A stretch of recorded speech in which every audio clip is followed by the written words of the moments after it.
Dead America, Tales of the First Month, The Retired Action Star, by Derek Slayton. Chapter 1. Day 0+3.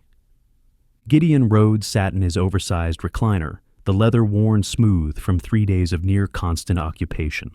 The chair faced the wide windows that overlooked the courtyard of his third-floor condo, offering an unobstructed view of sunny Santa Barbara, or what used to be sunny Santa Barbara. Now, smoke plumes rose in the distance, dark columns that stretched into the sky from at least a dozen different points across the city. He shifted his weight, trying to find a position that didn't make his back ache.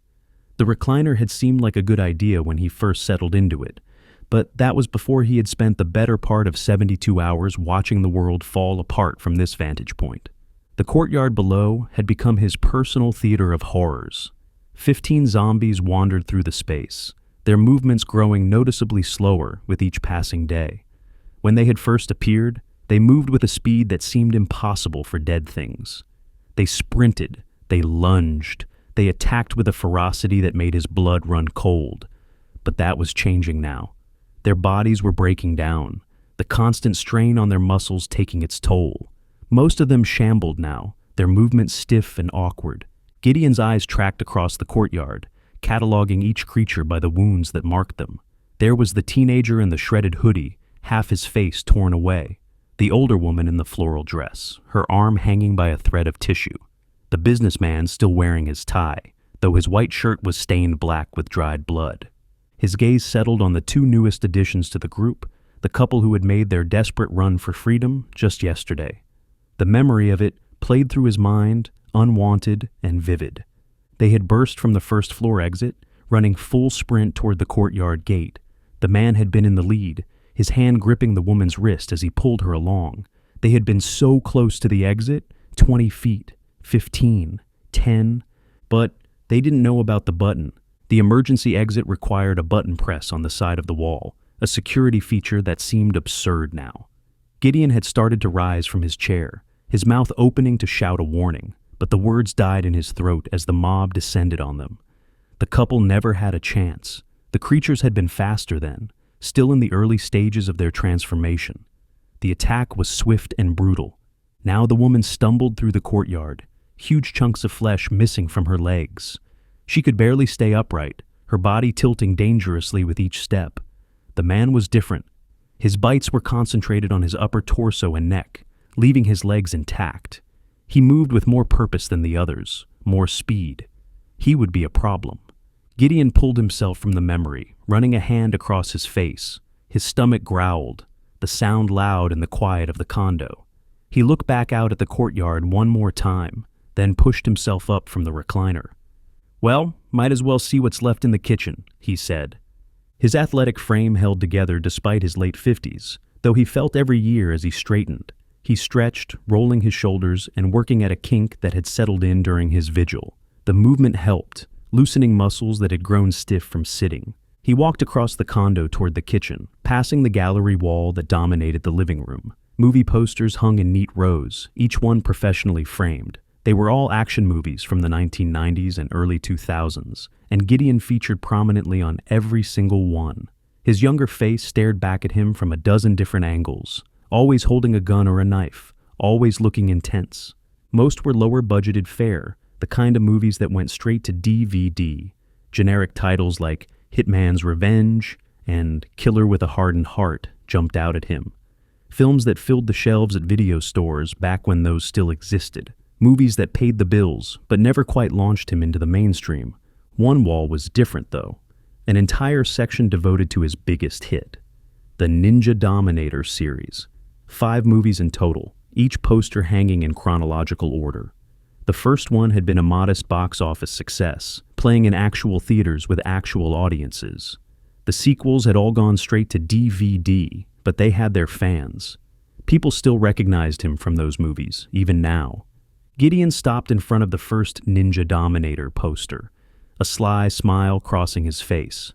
He stood there for a moment, remembering the premiere, the reviews, the brief taste of real success. "Where does the time go?" he asked.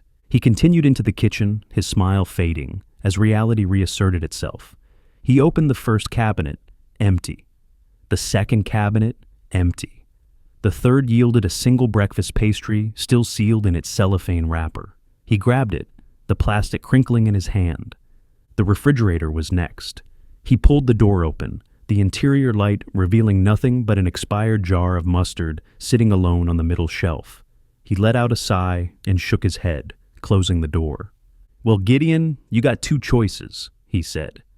"You can call it a day, plop your ass down in that chair, and waste away to nothing. Or you can sack up and put your skills to use one last time." He walked back to the poster wall, tearing open the pastry wrapper as he went. The pastry was stale but edible, and he chewed slowly while studying his younger self on the posters. All that training, all those hours in the gym and the dojo, 6 days a week for years, learning various forms of martial arts between filming schedules. Even after the work dried up, even after 5 years without landing a solid action gig, he had kept training. "Always got to be prepared because you never know when the next opportunity will present itself," he said. He chuckled, the sound bitter in the empty condo. "Of course I never would have thought that the next opportunity would be the zombie apocalypse." He finished the pastry and wadded up the wrapper, tossing it toward the kitchen. It missed the trash can, but he didn't bother to pick it up. What did it matter now? He walked into his bedroom, the space just as much a shrine to his career as the living room. More posters covered the walls, props sat on shelves. Photos showed him standing next to other action stars, some famous, most forgotten. The room was a miniature museum dedicated to a low-budget action career. Gideon went straight to the closet, flipping on the light. Boxes were stacked at the bottom, each one labeled in faded marker. He knelt down and started moving them aside, searching for one in particular. It took several moments of digging before he found it, a gorgeous rosewood box a few feet long tucked in the back corner. "There you are, beautiful," he said. He carried the box to the bed, setting it down gently on the comforter. The latches opened with a soft click. Inside, nestled in black velvet, lay a heavy-duty katana. The blade gleamed even in the dim light of the bedroom, professionally made and perfectly balanced. He lifted it free of the box, turning it over in his hands and inspecting every inch. The blade was just as pristine as the day he had put it away. He ran his thumb along the edge, testing it. The steel bit into his skin, drawing a thin line of blood. He smiled. On the set of Ninja Dominator, virtually every prop had been made with safety in mind. Rubber knives, dulled swords, breakaway glass. But this katana had been different. The director had the budget to have it made for the glamour close-up shots, those dramatic moments where the camera lingered on the weapon. He had intended to keep it after production wrapped, adding it to his personal collection. But Gideon had made a deal with the prop master, setting the sword aside for himself in exchange for the promise of future work on the man's movies. He held the katana up, giving it a few experimental swings. The weight felt good in his hands, familiar despite the years since he had last held it. He moved through a simple kata, his body remembering the movements. The blade cut through the air with a whisper.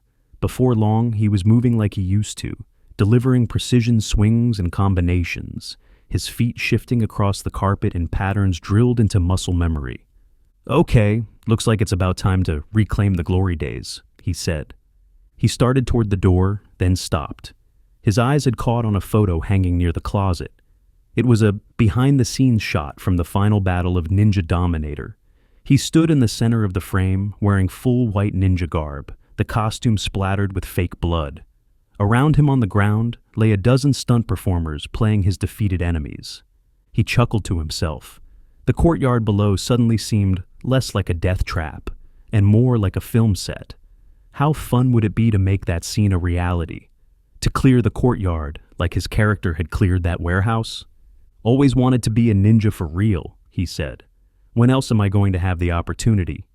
He placed the sword back on the bed and returned to the closet. This time, he knew exactly what he was looking for. He pushed aside hanging clothes and moved more boxes until he found the garment bag in the back. He unzipped it slowly, revealing the white ninja outfit inside, complete with the hood that covered everything but the eyes. Gideon put on the biggest smile he had felt in a decade. He stripped off his 3-day-old clothes and pulled on the ninja suit. It still fit, though it was tighter across the chest than he remembered. He looked at himself in the mirror, adjusting the hood until it sat right. He grabbed the katana, posing with it in front of the mirror. A dozen different stances, each one held for a moment as he studied his reflection. He nodded to himself, satisfied. "If I'm going out in style," he said. He made his way back to the recliner, the katana held loosely in one hand. He looked down at the courtyard, at the zombies milling around the space. Most were scattered, wandering without purpose. But a few had clustered near the emergency exit, as if some part of their ruined brains remembered where the fresh meat had appeared yesterday. His eyes found the couple again. The woman was barely a threat, her damaged legs making her slower than the rest. But the man was different. His bites were concentrated on his upper torso and neck, leaving his legs fully functional. He moved with more coordination than the others, his head turning to track movement. He would be fast, or at least faster than the shambling masses. Gideon sat down in the recliner one last time, the leather creaking under his weight. He held the katana across his lap, feeling the weight of it. The courtyard waited below.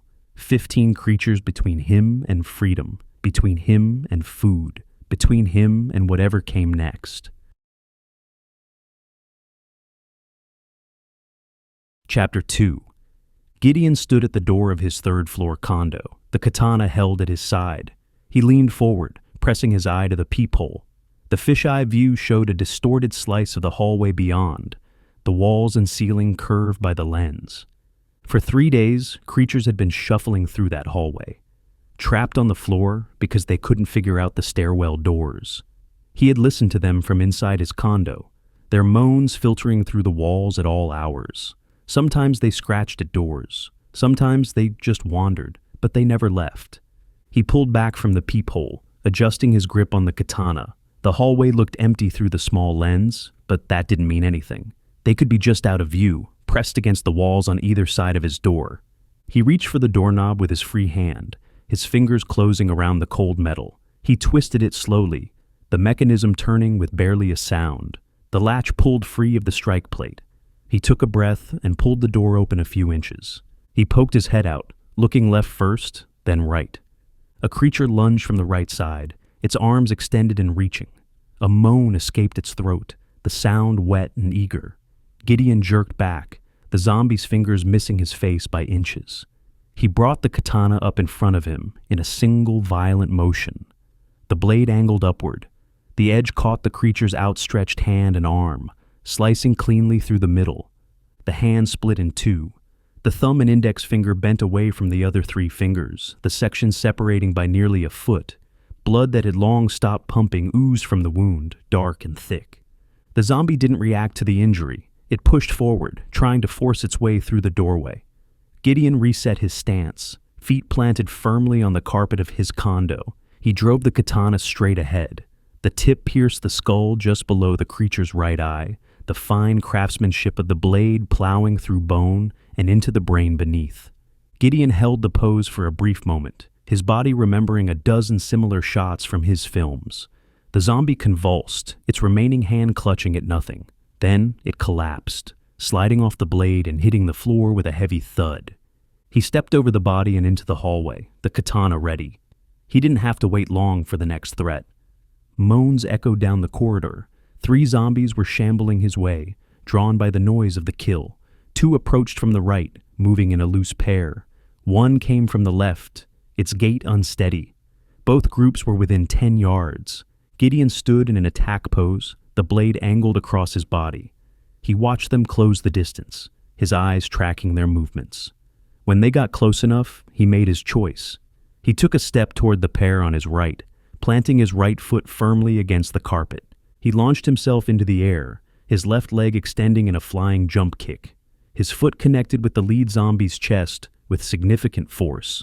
The impact drove the creature backward into its companion. Both slammed hard into the floor, the sound of their bodies hitting concrete reverberating through the hallway. Gideon landed and moved before they could recover. He drove the katana down into the first skull, the blade sinking deep.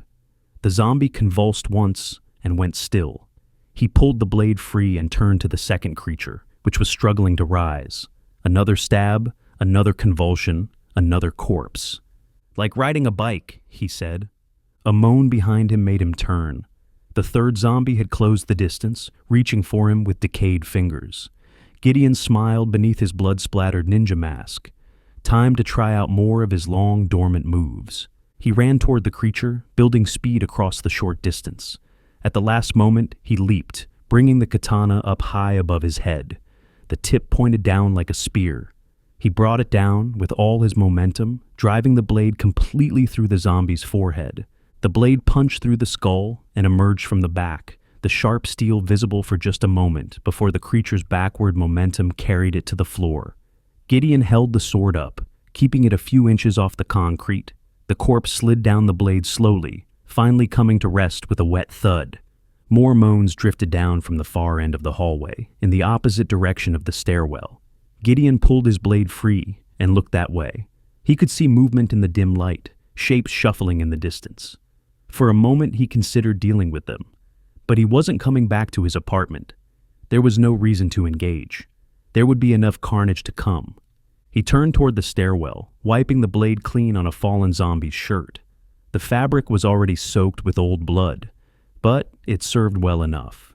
He approached the stairwell door and paused, his ear pressed against the metal. No sounds came from the other side, no moans, no shuffling feet, nothing. He opened the door cautiously, the hinges creaking slightly. The third-floor landing greeted him with silence. 2 corpses lay on the concrete, both long dead. He stepped over them and closed the door behind him, staying in attack mode. He worked his way down to the second-floor landing, his footsteps echoing in the enclosed space. When he reached the door to the second-floor hallway, he stopped. Something was wrong. Metal door stops were shoved underneath the door, 3 of them wedged in tight. Heavy weights sat on top of the door stops, reinforcing the makeshift barricade. Someone had gone to considerable effort to keep this door closed. "What in the world is this?" he asked. He knelt down and moved the weights out of the way, setting them aside carefully to keep the noise down. Then he kicked the doorstops out from underneath the door, one at a time. They skittered across the concrete landing. He grabbed the door handle and pulled it open gently, just enough to see through the gap. The hallway beyond was packed with zombies. 20 or so creatures shambled through the space, the closest about 15 yards away. They moved in random patterns, bumping into walls and each other. The confined space amplified every sound they made, creating a chorus of moans and shuffling feet. Gideon had no interest in fighting a mob that large in tight corridors. The hallway offered no room to maneuver, no space to retreat. It would be a meat grinder, and he would be the meat. He closed the door carefully, making sure it latched without sound. Then he replaced the makeshift barricade, putting the doorstops back in place and repositioning the weights. "Sometimes it's best to leave things alone, Gideon," he said. He shook his head and continued down the stairs. The bottom floor was just ahead, and with it, his exit to the courtyard. He took the final steps 2 at a time, his boots silent on the concrete. The door at the bottom stood slightly ajar. It hadn't latched properly when the last people exited the building. The couple from yesterday, probably. The ones who had died within sight of freedom. He moved over to the door and peeked out toward the hallway. The corridor extended about 20 yards to another exit door that led to the courtyard. The space was empty, no movement, no threats. Just bare walls and cheap carpet. Gideon walked quietly toward the exterior door, the katana held low and ready. His footsteps made no sound on the carpet. Years of training had taught him how to move without noise, how to control every aspect of his body.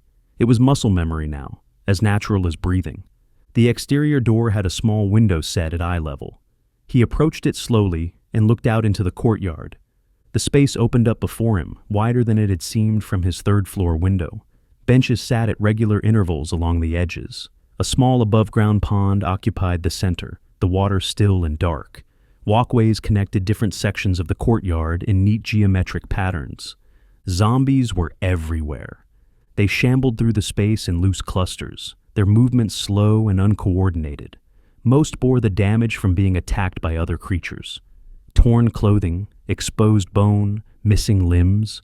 The courtyard had become a gallery of horrors. Gideon scanned each creature carefully, looking for the runners. The couple from yesterday had to be out there somewhere. The woman wouldn't be a threat, not with her legs torn up. But the man was different. His bites had been concentrated on his torso, leaving his legs intact. He would still have speed. He searched the visible areas of the courtyard, checking every zombie he could see. None of them moved with the characteristic speed of fresh kills. They were all shamblers, their muscles broken down by days of constant strain. "Knowing my luck, they're right around the corner," he said. He gripped the katana tightly, his knuckles turning white from the pressure. The blade felt solid in his hands, but it seemed inadequate against the number of creatures outside. 15 of them, at least. Probably more that he couldn't see from this angle. He hesitated, his hand on the door handle. Part of him wanted to turn around, go back upstairs, find another way. But there was no other way. This was it. The only exit that wasn't blocked or barricaded. "Get it together, man," he said. "Either you go out there and get food, or you starve to death. Time to show these undead bastards why you were the best action star of the 90s. He let out a little chuckle and shook his head. Even he didn't believe that lie. Best action star of the 90s belonged to someone else. Someone who had worked in real theaters and won actual awards. But given the current situation in the world, he just might be the best surviving action star from the 90s. That thought put a smile on his face. He adjusted his grip on the katana one more time, feeling the weight of it. The blade had served him well so far. 4 kills in the hallway without a scratch on him. The training had held up. His body remembered what to do, even after years of inactivity. Through the window, he could see the exit gate on the far side of the courtyard. It was closed but not locked, the kind of gate that required a simple push to open, 20 yards away, across open ground, through a crowd of zombies. He took a deep breath and centered himself. The white ninja outfit felt right, the hood secure around his face. The blood splatter on his chest and arms was real now, not stage blood carefully applied by a makeup artist. This was as real as it got. Okay, here we go.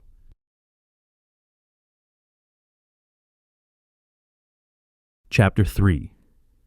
Gideon reached for the courtyard door handle, his fingers closing around the metal. He pulled slowly, trying to keep the movement as quiet as possible. A zombie stood within 5 yards of him, its back turned, shambling away from the door. If he could just get through without alerting it, he might have a chance to pick them off one at a time. The door opened smoothly at first, the hinges silent, 6 inches, 12 inches, halfway open. Then it let out a deafening squeak. The sound echoed across the courtyard like a gunshot. Gideon instinctively froze, his body going rigid. But the damage was done. The nearby zombie turned, its head swiveling with mechanical precision. It locked eyes with him through the gap in the door. An excited moan escaped its throat, wet and eager. It started moving in his direction. "Damn it," Gideon said. He broke out of his mental freeze. No point in stealth now. He threw the door open wide, the squeak echoing throughout the courtyard a second time. Every head in the space turned his direction. He rushed through the doorway, gripping the katana with both hands. He raised it above his head and to the side, the blade catching the sunlight. The nearby zombie reached for him, its arms extended and fingers grasping. Gideon brought the sword down diagonally across the top of its head. The finely crafted blade cut through skull like it was made of plastic instead of bone. The edge bit deep, splitting the cranium and destroying the brain beneath.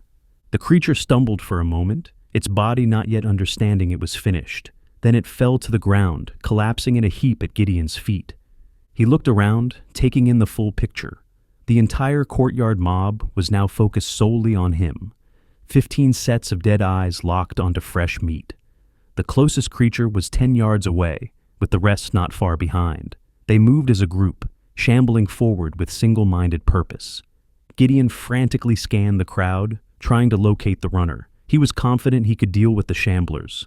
They were slow, predictable, easy to outmaneuver, but the runner scared him. He had watched too many people swarmed and devoured with ease by the sprinting dead. He wasn't about to become one of those victims. His eyes tracked across the mob, checking each face, each body. Then he spotted the severely bitten female zombie. Her left leg gave out as she moved excitedly toward him, the damaged muscles unable to support her weight. She crashed to her knees, then pushed herself back up. He dismissed her as a major threat. But it didn't take long for her partner to make his presence known. The male runner came out of the back of the pack like he was shot from a cannon. He shoved down several zombies in his path, his superior speed and coordination making them obstacles to be cleared. One of the fallen creatures plummeted into the fountain with a splash, its arms thrashing about in the water. The runner locked onto Gideon like a heat-seeking missile. One mission, one purpose: destroy the target. His legs pumped with a speed that shouldn't have been possible for a corpse. The fresh kill had left his muscles intact, not yet broken down by the constant strain of reanimation. He closed the distance rapidly, his mouth open in a soundless snarl. Dried blood covered his shirt and neck where the bites had torn into him. Gideon spotted the sprinting zombie and took a few steps back, giving himself room to operate. His heart rate kicked up, adrenaline flooding his system. This was the real threat. The shamblers could be handled with technique and timing, but the runner required split-second precision. One mistake, and those teeth would be in his throat. He raised the katana to his side, holding it straight up in the air in an attack position. His feet found the proper stance, weight balanced on the balls of his feet and ready to move. He had practiced this exact scenario 1,000 times in training, though back then it had been against other students, not undead killers. The runner ate up the ground between them, 5 yards, 4, 3. Gideon could see the vacant eyes now, the way they tracked him without any real intelligence behind them, just hunger and instinct. At 2 yards, Gideon stepped forward and to the side, his body moving with trained precision. The maneuver took him out of the runner's direct path while positioning him for the strike. He swung the sword at head height, the blade whistling through the air. Every muscle in his body worked in concert, from his legs driving the movement to his core, rotating his torso, to his arms delivering the final snap of power. The sword sliced straight through the bridge of the zombie's nose. The blade severed the connection between body and brain in an instant. The runner staggered in place for a brief moment, its momentum carrying it forward even as its mind died. Gideon stood in his finishing pose, the katana held out to the side, his body perfectly balanced, almost bragging to his non-existent audience that he was a bona fide badass. He held the pose as the runner tumbled to the ground, its body hitting the concrete with a satisfying thud. Then he began scanning the courtyard for his next victim. The shamblers had closed in during his fight with the runner. The nearest was only a few yards away now. He spotted a young female zombie missing part of her face, the exposed bone gleaming white in the sunlight. She lumbered toward him from the right, her arms reaching. Gideon broke his pose, spinning around and swinging the katana with force. The blade sliced off the top of her head, the skull cap flying through the air and landing in the grass. She dropped instantly. He kept his momentum going, spinning a full rotation. He whirled the blade in his hand, switching to a backhand grip. The next zombie was right behind him, its hands outstretched and fingers grasping. He swung upward, the blade catching both hands at the wrists. They tumbled to the ground, the fingers still twitching. The handless zombie stumbled forward, trying to attack with arm stumps. Gideon delivered a forceful kick to its chest, his boot connecting solidly. The creature tumbled backward into a small group of others, creating a domino effect. 3 of them went down in a tangled pile. 6 zombies were getting too close for comfort now, forming a loose semicircle around his position.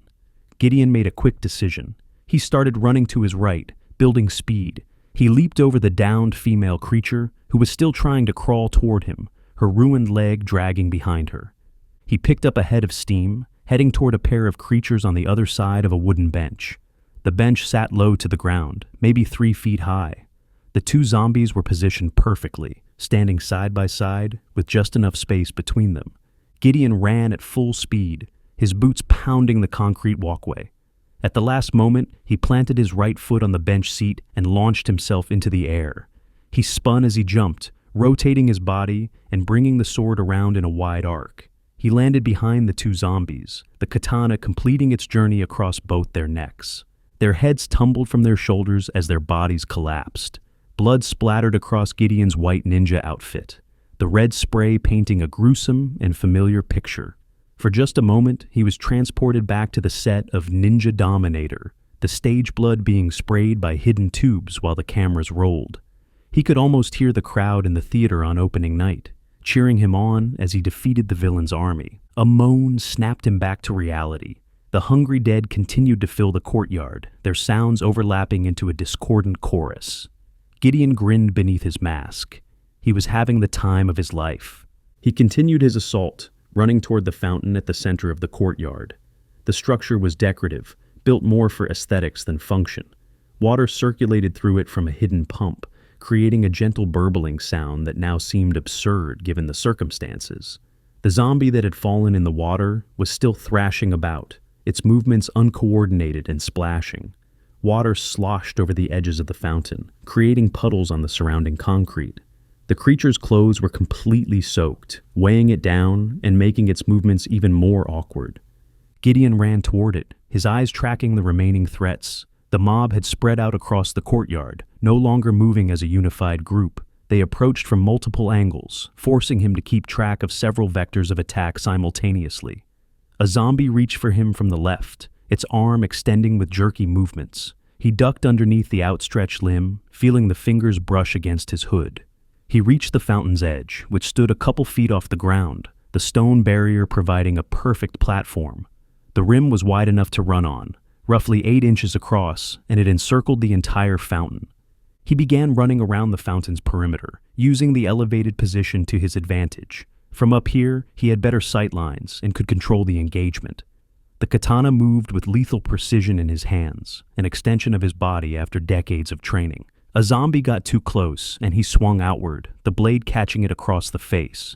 The edge peeled away skin and muscle, tearing through the creature's features. Nose, lips, cheeks, all of it came away in a ragged flap. The creature's features separated from the skull beneath, hanging by a thread of tissue. It gurgled blood while trying to moan, but it wasn't a killing shot. The brain remained intact. Another zombie pressed in from the opposite side. Gideon swung again, taking off most of its face. The two creatures stood there, gurgling and swaying, their brains still intact despite the horrific damage. Gideon stopped abruptly, reversing his direction. He flipped the blade over in his hands and swung back toward the two faceless zombies. This time, he aimed deeper, the katana cutting through skull and into the front part of their brains. The blade bit through bone and gray matter, severing the neural tissue that kept them animated. He stood there watching as the mangled mess of rotting flesh collapsed to the ground, first one, then the other. They hit the concrete with wet thuds and went still, their bodies finally understanding what their brains no longer could process. A splash came from behind him. The soaking wet zombie had finally climbed out of the fountain. Water poured off its body in sheets, creating a growing puddle around its feet. The creature's waterlogged clothes clung to its frame, and its hair was plastered flat against its skull. It reached for him with waterlogged hands, water dripping from its fingertips. Gideon didn't turn around. He stood there, performing for an audience that didn't exist, playing to imaginary cameras. This was the kind of move that would have gotten a standing ovation in a theater, the kind of moment that defined an action sequence. He could picture the director calling for the shot, the crew setting up the cameras, the stunt coordinator nodding approval at the choreography. He stabbed the blade backward without looking, trusting his training and spatial awareness. The tip found its target, punching through the zombie's eye socket and into the brain beyond. He felt the resistance as the steel penetrated bone, then the sudden give as it broke through into softer tissue. The zombie's moan cut off abruptly, the sound dying in its throat. He pulled the blade free with a twist, and the creature collapsed back into the fountain with another splash, water erupting upward as the body hit. He quickly scanned the courtyard, counting the remaining threats. His breathing was elevated but controlled, his body responding well to the exertion. 7 zombies left, with all but one on the other side of the fountain. The mob had thinned considerably. What had seemed like an overwhelming force minutes ago was now manageable. The lone creature was a few yards in front of him and closing the distance with each shambling step. It wore the remains of a business suit, the tie still knotted at its throat despite the massive wound in its chest. Gideon leaped off the fountain, his boots hitting the ground in a combat stance. He raised the sword directly above his head, gripping it with both hands. The zombie reached for him, its arms extended and mouth hanging open. Gideon swung down with as much force as he could muster. The blade made contact on the crown of the skull, splitting it like an overripe melon. The katana cut all the way through the top of the head, carving through brain tissue and bone. It lodged right around the bridge of the nose, the blade buried deep. The zombie fell backward, the sword still embedded in its skull. Gideon let go of the grip, allowing the creature to fall. It hit the ground hard, the impact driving the blade even deeper. He stood stoically, his back to the remaining mob. The 6 zombies shambled around the fountain, moaning and reaching. Gideon turned slowly, deliberately, staring down his enemies. His weapon stood straight up in the air, still embedded in the fallen creature's head, positioned between him and the approaching horde. The blood splatter on his white ninja outfit had grown extensive. His arms, chest, and hood were covered in dark stains. He looked exactly like the promotional photo from Ninja Dominator, the one that hung on his bedroom wall, the one showing him victorious over his defeated enemies.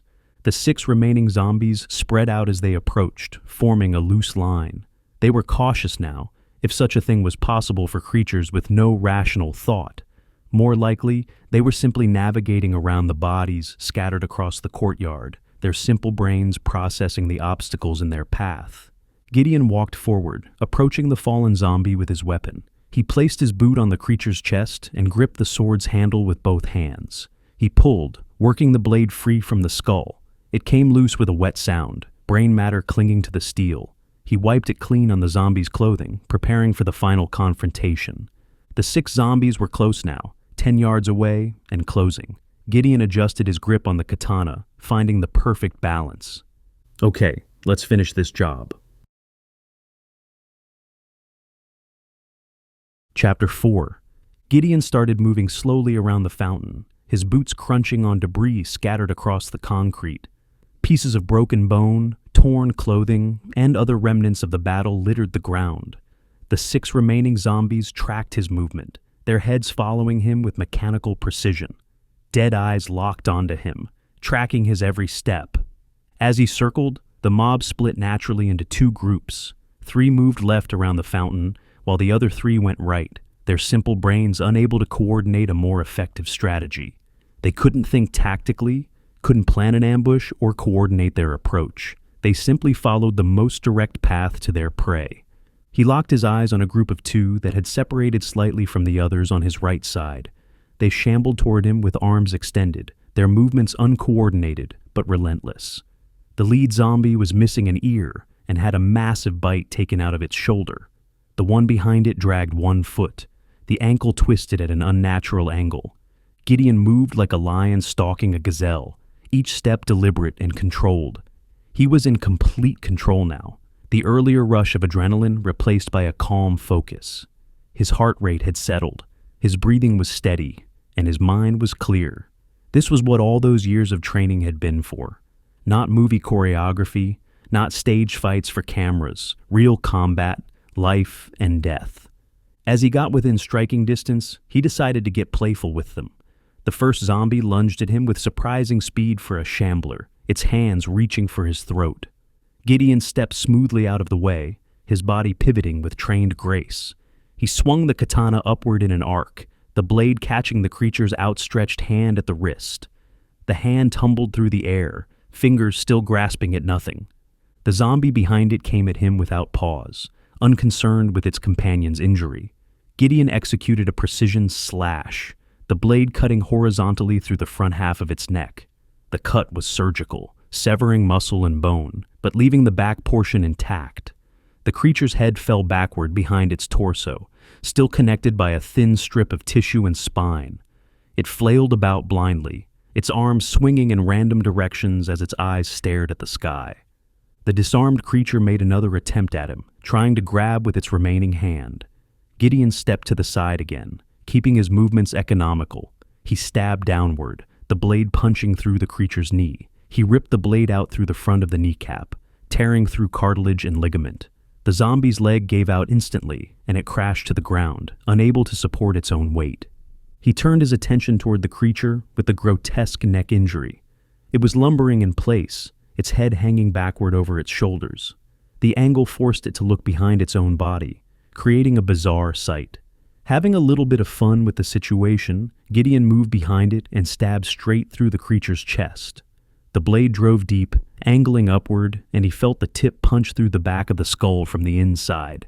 He He yanked the sword out and the creature dropped like a puppet with cut strings. Movement at his feet caught his attention. The one-handed zombie had crawled closer, dragging itself across the concrete. He felt fingertips brush against his boot, grasping weakly at the leather. "Oh no, you don't," Gideon said. He swung the katana again, the blade hitting the zombie's remaining wrist and severing the hand cleanly. Now completely disarmed, the creature could only writhe on the ground, snapping its teeth at air. A chorus of moans came from near the fountain. Gideon looked up to see 3 zombies shambling around the curved edge of the structure, moving in his direction. He glanced down at the handless zombie, struggling to pull itself toward him, its mouth opening and closing in hungry anticipation. "Hang on, I'll be right back," he said. He walked calmly toward the trio of zombies, his sword held outstretched to his side in a ready position. The blade dripped with dark blood, leaving a trail of droplets on the concrete. The creatures were staggered as they approached, almost lining up single file, but offset just a step to each other's side. It was the kind of positioning that made them vulnerable to a rapid attack. Gideon went into assault mode. His body moved with fluid precision, each strike flowing into the next without pause. He swung the blade in a wide arc, the blade taking off the first zombie's head at the neck. The head spun through the air as he stepped forward. He reversed his grip and swung backhand, catching the second zombie and decapitating it in the same motion. The third creature reached for him, and he brought the sword around one more time, completing the sequence. 3 bodies hit the ground in quick succession, their heads rolling across the courtyard. He stood there for a moment, breathing heavily but satisfied. The courtyard was silent now, except for the bubbling of the fountain. He looked around at what had once been a beautiful and serene place. Now, it was a blood-soaked battlefield. Rotting bodies littered the walkways and grass. Dark stains covered the concrete. The fountain's water had taken on a red tinge where blood had mixed with it. The only sound besides the fountain was the pathetic moaning and crawling of the final zombie, the handless one still trying to reach him from 20 feet away. Gideon walked over to it, his boots splashing through puddles of blood. He stood over the creature, looking down at its ruined form. It had been a person once, someone with a life, a family, a future. Now it was just meat animated by a virus it couldn't understand. He drove the katana down into the back of its head, ending its struggle. The blade punched through skull and brain, pinning the creature to the concrete. He let go of the handle, leaving it standing upright like a gravestone. He stood tall, surveying his handiwork. 15 bodies scattered across the courtyard, 15 victories. His white ninja outfit was no longer white. Dark stains covered him from head to toe. He looked exactly like the promotional materials for Ninja Dominator, like he had stepped directly off the movie poster and into reality. Then he heard it, the unmistakable sound of applause. The clapping was slow, deliberate, almost mocking. It came from a single set of hands. Gideon looked around at the condos surrounding the courtyard, his eyes scanning the windows. Most were dark or had curtains drawn, but one stood open on the second floor. A young woman sat in the window frame, her blonde hair catching the light. She looked to be in her 20s, fit and healthy. She continued her slow clap, a smirk visible on her face even from this distance. Doing what came naturally after years of performing, Gideon executed a playful bow. He bent at the waist, one arm across his stomach, the other extended to the side. It was the same gesture he had given to audiences after successful premieres. "Are you for fucking real, ninja boy?" the woman called down. Her voice carried clearly across the courtyard, cutting through the silence. There was amusement in her tone, mixed with surprise. "As real as I have ever been in my life, ma'am," Gideon called back. "Yeah, you mind taking off that mask? Hard to understand you." Gideon nodded and pulled the hood back, removing the mask portion that covered the lower half of his face. He looked up at her, his features visible now. Sweat plastered his graying hair to his forehead, and blood was splattered across his features, but his smile was genuine. Even covered in gore and exhausted from the fight, he managed to look like he was enjoying himself. "Is this better?" he asked. The woman leaned forward in the window, squinting down at him. She was trying to get a fix on his face, to place it in her memory. Her expression went from curious to inquisitive as she studied his features. She tilted her head slightly, her eyes narrowing. Then recognition dawned and her eyes went wide, her mouth opening in surprise. "Wait, no, you're "Are you Gideon Rhodes?" she asked. There was disbelief in her voice, like she couldn't quite process what she was seeing. A B-list action star from the 90s standing in a blood-soaked courtyard dressed as a ninja. "The one and only," Gideon said. "Holy shit," she said. "I was ready to roast you for dressing like a ninja to fight those things. But damn, you're literally the Ninja Dominator. If anybody could get away for dressing like that, it's certainly you." She laughed as she said it, the sound carrying a note of appreciation. This wasn't mockery, this was respect. "Funny, that was my thought exactly," Gideon said. The woman smiled, the expression transforming her face. She had been watching him with guarded skepticism, but now she looked genuinely pleased. She shifted in the window frame, getting more comfortable. "So, since you're a ninja badass and all, I don't suppose you could come help us out up here, could you?" she asked. Gideon thought about the second floor, the barricaded door in the stairwell, the 20 or so zombies he had seen shambling in that hallway. He had left them alone before because he didn't need to engage them. But if people were trapped up there, that changed the equation. "Let me guess," he said. "Second floor, lots of undead company?" "You nailed it," she said. "And we're running kinda low on food." Gideon considered for a moment. He had just cleared an entire courtyard by himself. His training had held up better than he had dared hope. The katana was proving to be as effective as any gun, and a lot quieter. But 20 zombies in a confined hallway was a different proposition than 15 spread out in open space. Still, he had just fought his way through impossible odds. What was a few more corpses? "Well, who am I to turn down the request of a fan?" he said. "Give me a few minutes and I'll be up there." "That is appreciated," she said. "It's Unit 202. "See you in a minute," Gideon said. He nodded to her and walked back toward the stairwell door, pulling his hood and mask back into place as he went. The woman watched him from the window, her expression hopeful for the first time in days. Gideon reached the door and paused, his hand on the handle. While he had spoken with confidence, he knew exactly what awaited him behind that second-floor door. He had seen it himself less than an hour ago. 20 zombies packed into a narrow hallway with nowhere to run and limited room to maneuver. One mistake, and he would be overrun. He pulled the katana free from the skull of the handless zombie, wiping it clean on the creature's shirt. The blade was still sharp, still perfectly balanced. But would it be enough? If he was going to survive what waited on the second floor, he was going to need a plan, and fast. Chapter 5. Gideon walked back into the building, his boots tracking blood across the floor. He paused just inside the doorway, taking a moment to gather himself and catch his breath. His chest heaved with exertion, sweat pouring down his face beneath the ninja hood. Despite still being in phenomenal shape, he was getting up there in age. Nobody wins a fight against Father Time, no matter how many hours they spend in the gym or the dojo. He made his way to the stairwell, each step feeling heavier than the last. The adrenaline was starting to wear off, leaving behind a bone-deep exhaustion. He started the slow climb up to the second floor, moving with trepidation. He knew exactly what waited on the other side of that door. 20 zombies packed into a narrow hallway. None of it was good. His hand shook slightly as he reached for the handle. He paused, taking a deep breath to steady himself. The tremor disappeared as he centered his focus.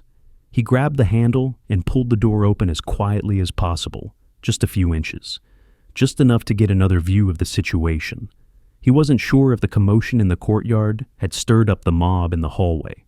Gideon peered through the crack in the door. The 20 or so creatures were still occupied with something in the middle of the hallway, a good 15 yards from the door. They clustered around whatever had their attention, swaying and moaning. He couldn't see what they were focused on from this angle, but it was keeping them distracted.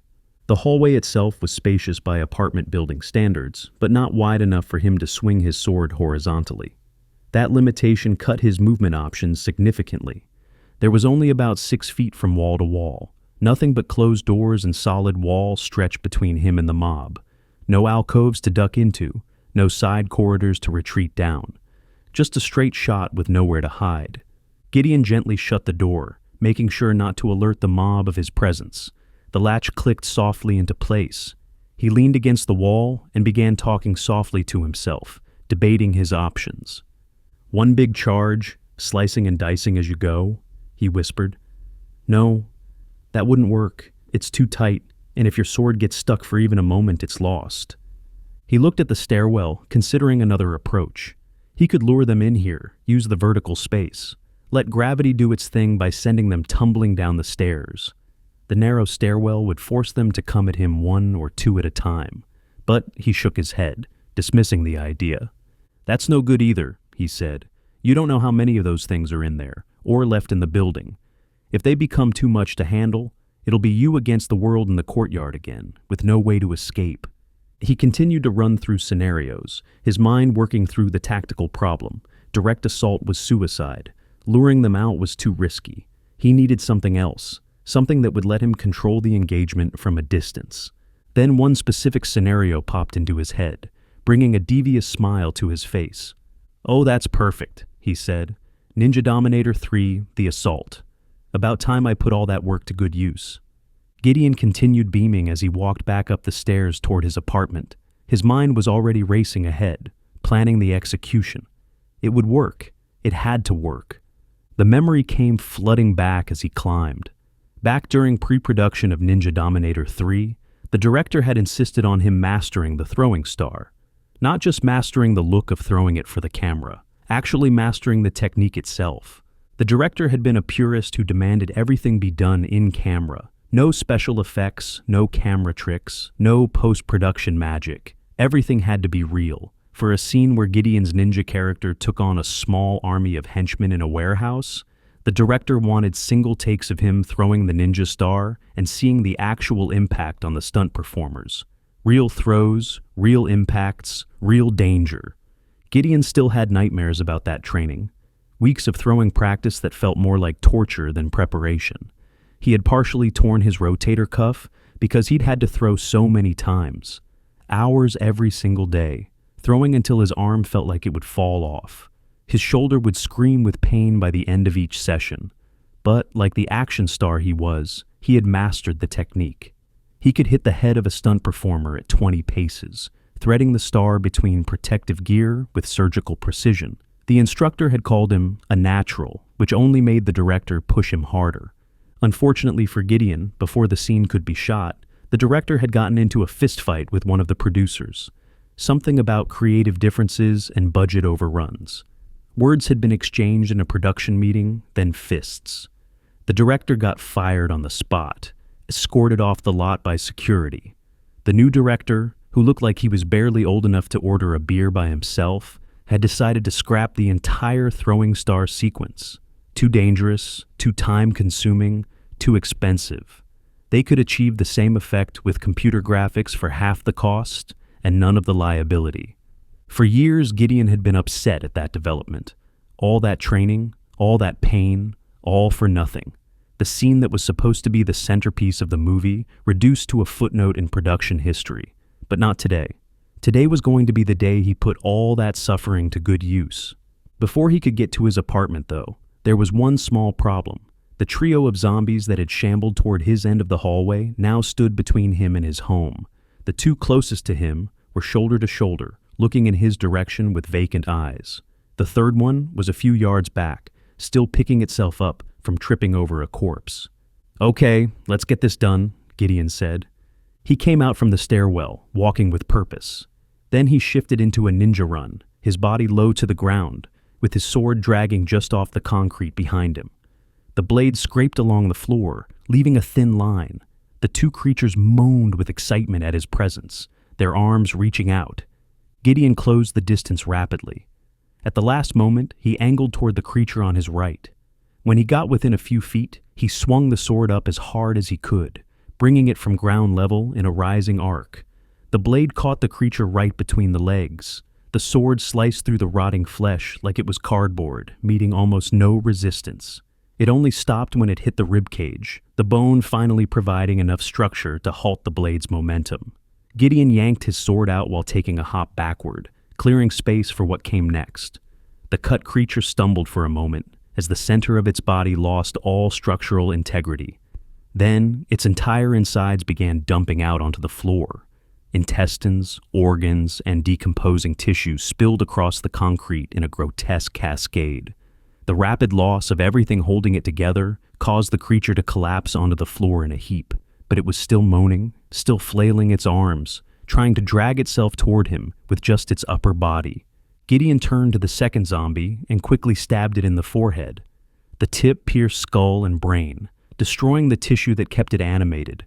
It dropped without a sound, falling across its companion. He looked to the stumbling zombie that had finally regained its footing. It let out a moan and picked up the pace in its pursuit of fresh meat.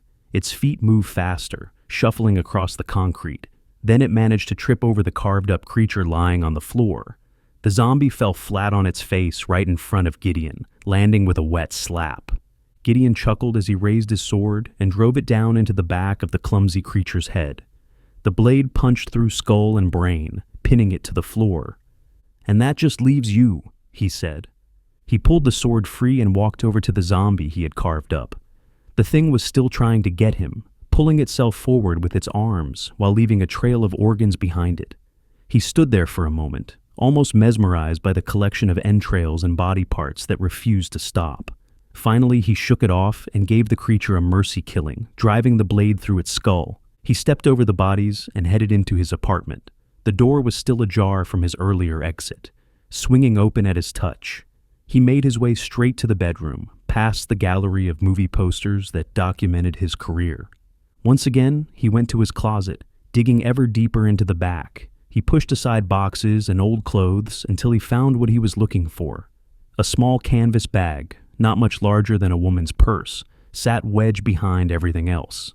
He grabbed it and carried it to the bed. He unzipped the bag and poured the contents onto the comforter. There was a clatter of metal as a couple dozen dirty and dinged-up ninja throwing stars landed on top of each other.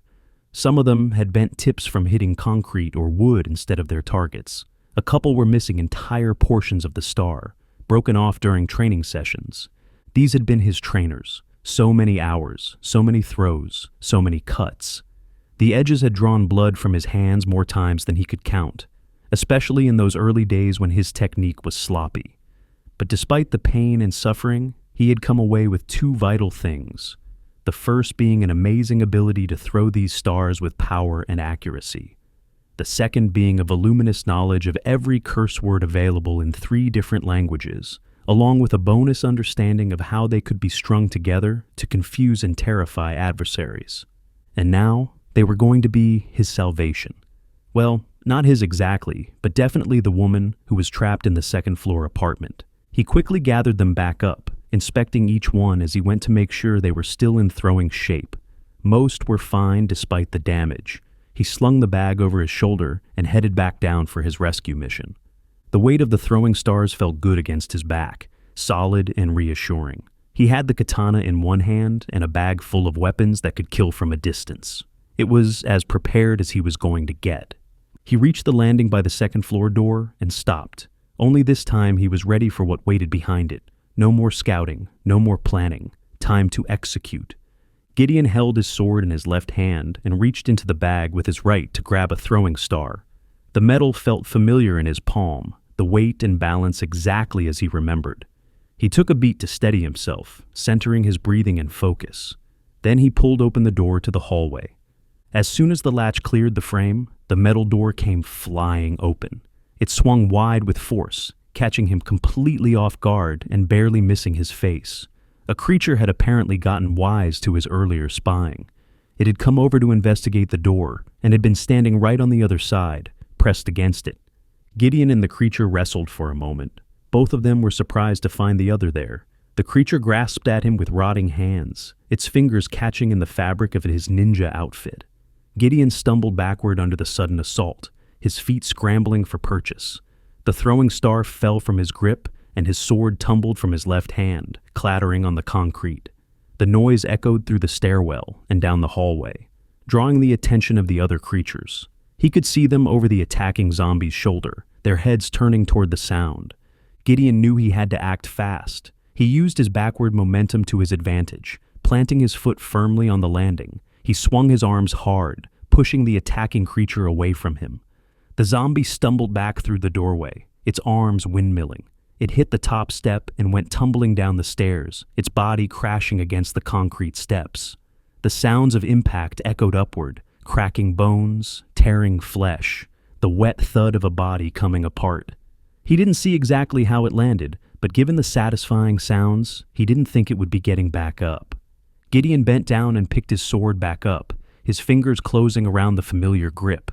He looked down the hallway toward the approaching mob. 20 zombies were shambling his way now, all of them fully aware of his presence. They moaned in chorus, a sound that should have been terrifying. But instead, he felt a smile spread across his face beneath the ninja mask. "It's on." Chapter 6. Gideon stepped forward into the hallway, his eyes scanning the approaching mob. 20 zombies shambled toward him, filling the corridor from wall to wall. He picked out his target, a creature near the front of the pack, missing half its jaw. His arm pulled back, the throwing star balanced perfectly in his palm. All those hours of training, all that pain, it came down to this moment. He let the first ninja star fly. He put as much into the throw as his arm would allow, his shoulder rotating through the motion with practiced precision. The metal blade spun through the air, a silver disc that caught the light as it flew. It embedded deep into the skull of his target with a wet thunk. The creature stumbled for a moment, its hands reaching up toward the star protruding from its forehead. Then, it dropped to the ground, the impact driving the blade even deeper. Gideon reached into his bag immediately, pulling out another star. A big grin spread across his face beneath the ninja mask. This was working. This was actually working. He began unleashing a barrage of stars. One by one, he found his targets, dropping the creatures in the hallway. His arm moved in a rhythm, each throw building on the muscle memory of the last. Reach into the bag, find the grip, pull back, release. The stars flew through the air in rapid succession, each one finding a mark: foreheads, temples, eye sockets. The zombies fell one after another. After a rapid-fire barrage, he had to pause. Too many corpses littered the ground, creating obstacles for the remaining zombies. The creatures stumbled over their fallen companions, tripping and falling.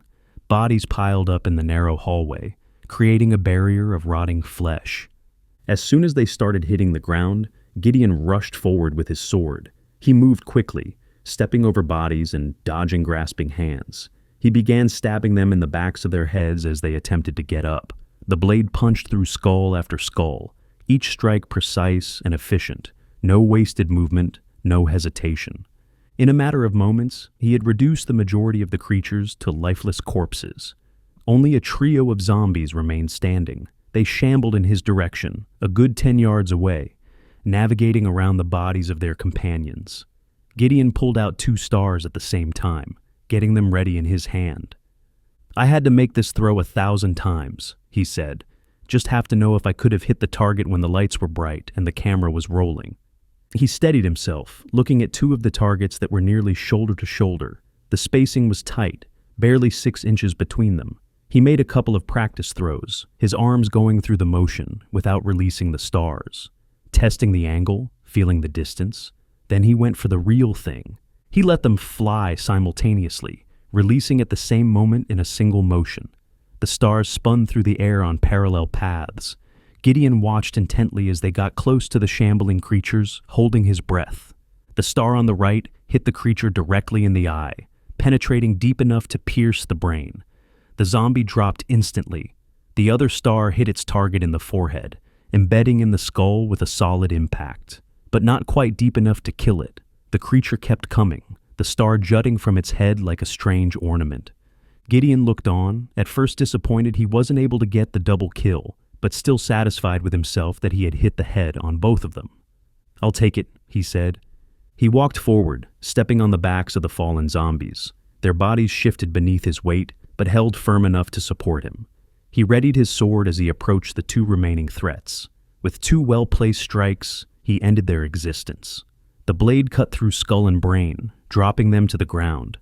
He looked over the carnage in the hallway, taking a moment to make sure every last one of them was down for the count. Bodies lay scattered across the corridor, 20 zombies reduced to corpses. When he was satisfied, Gideon strolled down the hallway with his sword draped over his shoulder. His boots left bloody footprints on the carpet. The white ninja outfit was now thoroughly stained red, exactly like the movie poster. He felt good, tired, but good. As he got to apartment 202, he knocked on the door. A chuckle escaped his lips as he spoke. "Somebody order a ninja zombie exterminator?" he asked. There was a brief commotion behind the door. He could tell someone was looking through the peephole at him. The sound of locks unlatching soon followed, one after another, 4 locks in total. The door opened slowly, revealing the apartment beyond. Inside stood Casey, the young blonde woman who had been yelling at him from the window. Next to her was Warren, an average-looking young man with dark hair and nervous eyes. Both of them stared at Gideon like he was an apparition. Before she spoke, Casey poked her head out of the door, looking both ways down the hallway. She scanned the pile of bodies, her eyes moving from corpse to corpse. She nodded in appreciation for the damage he had caused, clearly impressed. "Not bad, Ninja Dominator, not bad," she said. "Come on in." Gideon stepped into the apartment. Warren moved toward him, holding out a bottle of water. We don't have much, but I got a bottle of water for you," Warren said. Warren handed over the bottle to the blood-soaked ninja, who gladly accepted. Gideon pulled down his mask and took a long drink, the cool water feeling amazing on his parched throat. As he cooled down, the young couple looked at him, almost starstruck. Their eyes were wide, their expressions a mixture of awe and disbelief. After a few moments, Gideon noticed and gave an awkward look back. "Do you guys want a picture or something?" he asked. "Sorry, we're being rude," Casey said. Casey and Warren looked a little embarrassed, their faces flushing. But Gideon went into smooth talking mode, the charm that had served him well in countless interviews and public appearances. "Hey now, no reason to be embarrassed. I mean, I'm the one covered in blood over here," he said. The couple laughed, which lightened the mood a bit. The tension that had filled the room dissipated slightly. "Let's start with something simple. I'm Gideon Rhodes," he said. "Oh, we know who you are, Mr. Rhodes," Warren said. "Please, call me Gideon," he said. Casey and Warren let out big smiles as they continued talking. "Well, Gideon, I'm Casey, and this is my boyfriend Warren," Casey said. "We are huge fans of yours," Warren said. "Like super huge," Casey added. Gideon was a little confused. These kids wouldn't have been born when his movies were coming out. They looked to be in their early 20s at most. His heyday had been decades ago. "You are? I mean, how?" he asked. "Just because we're young doesn't mean we don't appreciate the classics," Casey said. Warren walked over to a bookcase, pulling out a binder that was filled with papers. He flipped through it for a moment before pulling out an orange sheet. He handed it to Gideon, who inspected the flyer. It was for a midnight movie festival featuring the first 2 Ninja Dominator films. The flyer had a retro design, colorful graphics advertising a double feature at a local theater. "So you two would go to these midnight showings of my movies?" Gideon asked. "Go to them?" "No, we were hosting them," Warren said. Gideon was a little impressed and a little concerned that 2 superfans were living in his building. Casey noticed the expression on his face. "And I can see that concerned look in your eye. So before we come off as total stalkers for living in your building, why don't we move on to more pressing matters?" Casey said. "Like, where are we going to find some food?" Gideon asked. "We're okay on food for the moment, but we were thinking of trying to make a break for it," Casey said. "And go where? Before the TV went off, it looked like this was happening everywhere. So isn't one place just as safe as another?" Gideon asked. Casey looked over to Warren, who motioned for Gideon to follow. They walked into the living room, where Warren had a battery-powered transmission radio set up on a small desk. The radio had wires running to an antenna propped against the window. "It's listen only, but I've been hearing some interesting stuff," Warren said. "Such as?" Gideon asked. "Well, any military who were stationed on the coast were ordered out to sea," Warren said. "3 days into this thing, and they're already abandoning the mainland?" Gideon asked. Warren shook his head. "I don't know about other bases, just the ones near the coast. But everybody who wasn't infected were loaded onto ships and they cast off," Warren said. "To where?" Gideon asked. Warren looked over to Casey with a nod. "From what we've been hearing, there are a lot of ship clusters out in the Pacific, a few miles offshore. One of those clusters is by San Miguel Island," Casey said. "San Miguel. Why does that sound familiar?" Gideon asked. "Because it's only about 10 miles from here. There's a big island that has the Channel Islands National Park. San Miguel is the small uninhabited island off to the west of it, Warren said. And the military is there now? Gideon asked. Yep, Casey said. Have they said anything about civilians? Gideon asked. Nothing specific outside of mentioning that some civilian vessels have been coming up to them, Warren said.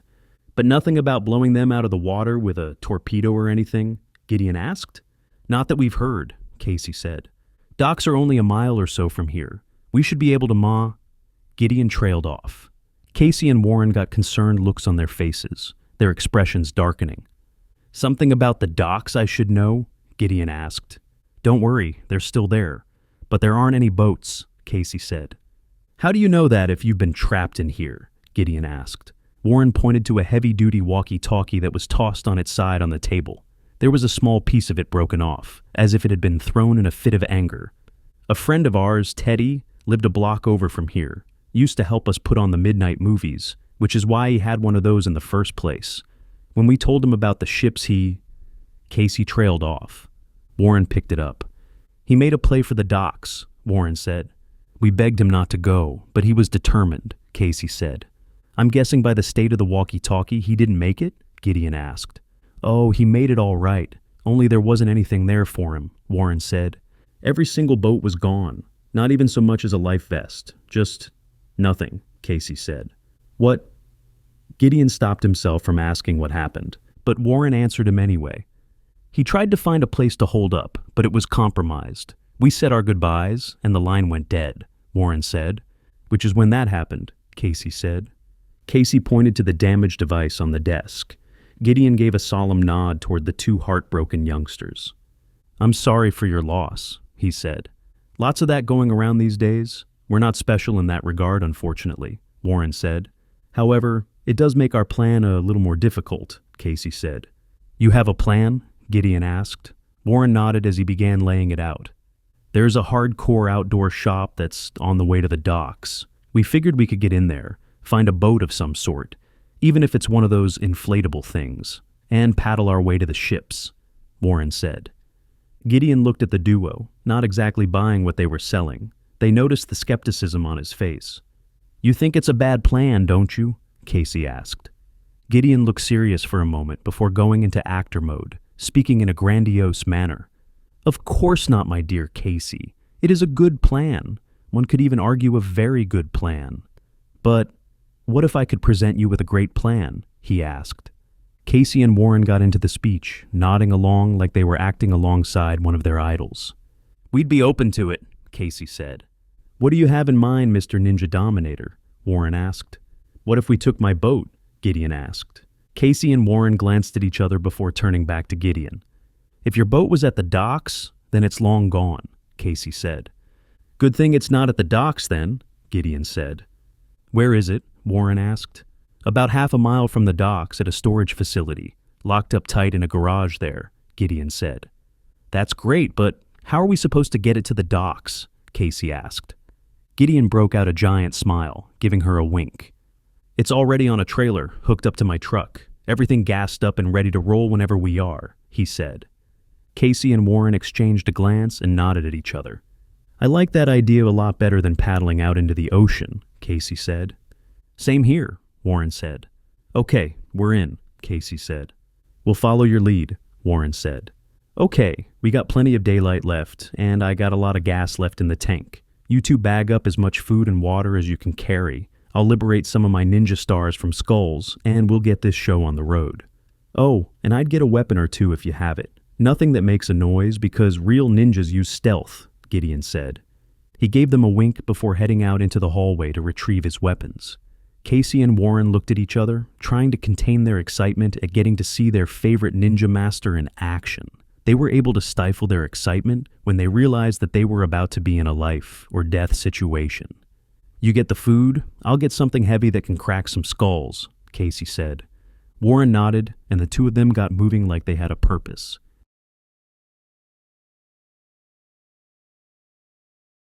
Chapter 7. The group walked down the hallway, Gideon moving with purpose while the young couple cautiously stepped over the fallen creatures on the ground. Their footsteps were hesitant, their eyes fixed on the bodies scattered across the carpet. They had spent the entire apocalypse cooped up in their apartment, not having come face to face with the threat outside. Now they looked down at their former neighbors, trying to keep strong stomachs about them and moving forward. The faces were recognizable beneath the decay.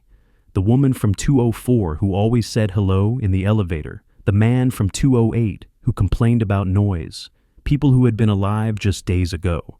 Gideon noticed their uneasiness, the way Casey's hand gripped the crowbar tighter with each step, the way Warren's eyes kept darting to the bodies, then away, then back again. "Don't worry, you stick close to me, and we'll be floating out to the island in no time," Gideon said. Both Casey and Warren gave him half-hearted nods, desperately wanting to believe him. Their expressions showed doubt mixed with hope, the kind of look people get when they know the odds are bad but have no other choice. The trio worked their way to the courtyard. The bodies from Gideon's earlier fight still lay where they had fallen. The open space had become a mass grave, corpses scattered across the grass and walkways.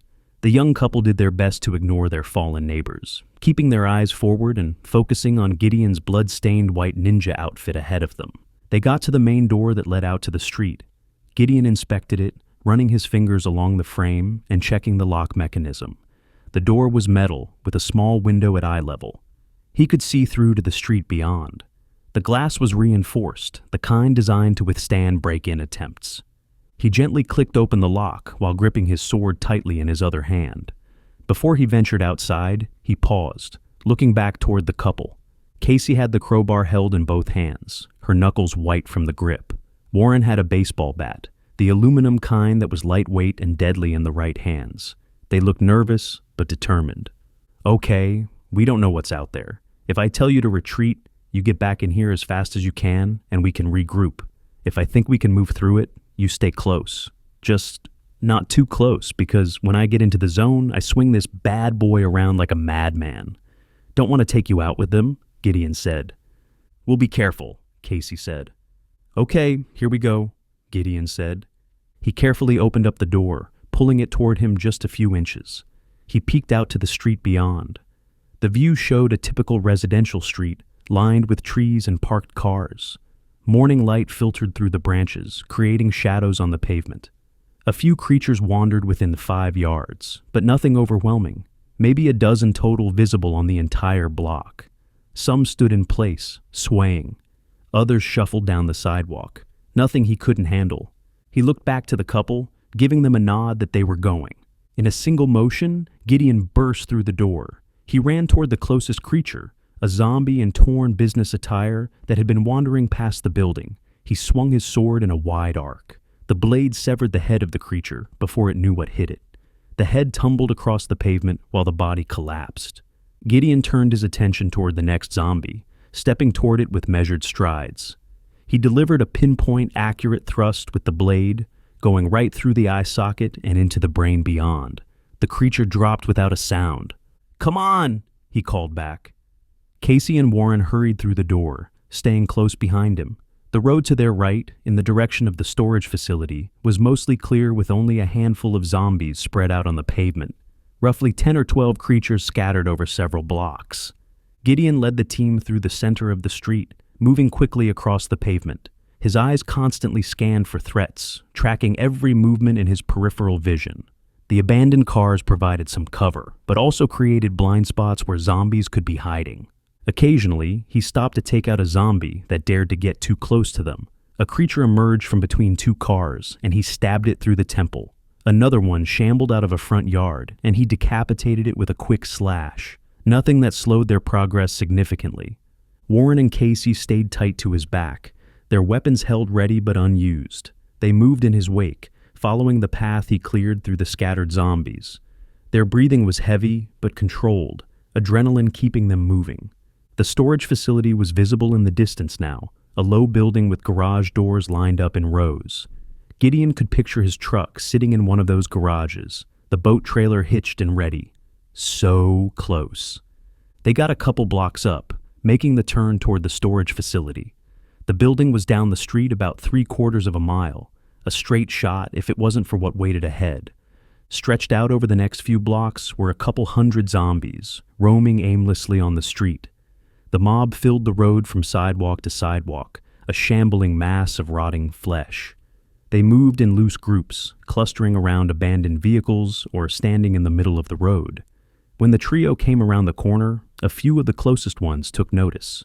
They were about 10 yards away and began moaning, the sound spreading through the mob like a wave. More heads turned their direction. Arms began reaching. "Okay, next street," Gideon said.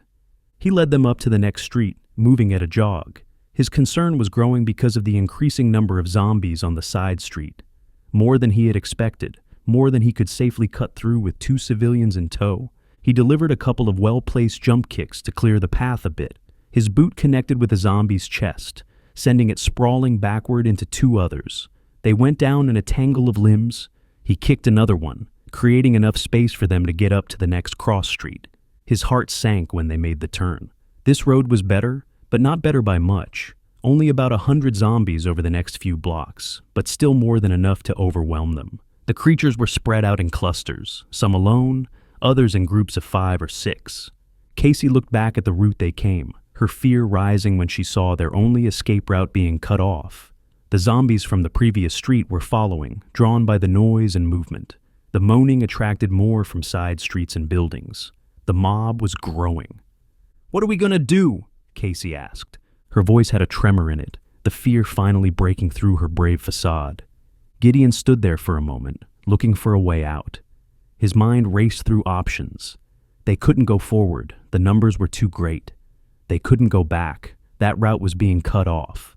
Fighting would leave them exposed and exhausted.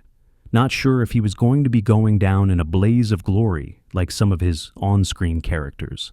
The zombies in front of him marched his way, getting closer by the second. 20 yards, 15. Before Gideon went into attack mode, Warren spoke up in an elevated manner. "The store on the right," he shouted. They all looked over and saw a clothing store with its front glass door busted out. The opening was large enough to climb through, but the rest of the front glass was intact, stretching across the storefront in large panels. Gideon didn't have time to think about whether it was a good idea. He allowed his instinct to take over. "Move!" he shouted. Gideon started running toward the store, his legs pumping hard. His boots pounded against the pavement as he closed the distance. He swung his sword at the occasional creature that was in his way, the blade cutting through necks and skulls. The katana moved in practiced arcs, each strike finding its mark. Others he simply plowed through, lowering his shoulder and using his momentum to knock them aside. Bodies tumbled out of his path, falling to the ground or stumbling into each other. He got to the door first, with zombies closing in on all sides. The mob had sensed their movement and was converging on the store from multiple directions. Creatures shuffled out from between cars, emerged from storefronts, came around corners. The moaning grew louder as more joined the pursuit. Gideon stood by the door, positioning himself at the broken glass opening. Shards of glass still clung to the frame, creating a jagged barrier. He stabbed creatures in the head as they approached, buying time. The blade moved in rapid strikes, puncturing skulls and dropping zombies. 1, 2, 3 bodies hit the ground in quick succession. The young couple quickly got through the bottom portion of the door, climbing over the frame and into the store. Warren went first, then reached back to help Casey through. "We're in!" Casey called. Gideon swung his sword horizontally across his body at head level, putting his full strength into the strike. The blade severed several heads in one swing, the edge cutting through necks like they were made of paper. 3 zombies dropped at once, their heads rolling across the pavement. Blood sprayed across the storefront, painting the remaining glass. He quickly retreated into the building, pulling himself through the opening. His ninja outfit caught on a shard of glass, but he yanked it free. Once inside, he saw that Warren was doing a check of the room. The space was a large clothing store filled with displays. Racks of clothes stood in neat rows. Mannequins posed in the latest fashions. Signs advertised sales that would never happen. Warren was at the back of the store, swinging his bat hard at an unseen threat. The sound of the bat connecting with skull echoed through the space. While he was doing that, Casey was grabbing a heavy bench from the sitting area outside of the dressing rooms. She dragged it toward the door, her muscles straining with the effort.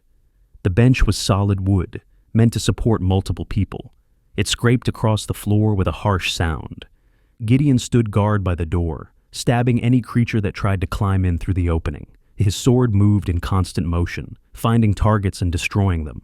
Arms reached through the gap, and he cut them off. Heads appeared, and he stabbed through them. It didn't take long for him to have several zombies stacked up in front of the opening, bodies creating a barrier of rotting flesh. "Help me!" Casey called. Gideon turned and saw that Casey was struggling with the weight of the bench. The piece of furniture was heavier than it looked. He quickly grabbed the other end and pulled. Between the two of them, they were able to get it into place in front of the door opening, wedging it against the frame. They stood there and looked at the situation for a moment. A giant mob of creatures pressed against the outside of the store, moaning and reaching. The sound was overwhelming now, dozens of voices creating a constant wail. They pushed against not only the door area, but the front glass. Dozens of hands pressed against the windows, leaving smears. The combined weight of the undead outside was causing subtle movement of the glass as it bent in ever so slightly. The panels flexed with each surge of the mob, bowing inward by inches. The metal frame holding the glass creaked under the strain. Not a great sign for its longevity as a barrier.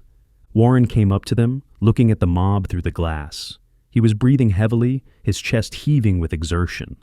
Blood splatter covered his shirt and arms, dark stains that were still wet. Some of it was fresh, still glistening in the light filtering through the windows. His bat had blood and hair stuck to it. "We good back there?" Gideon asked.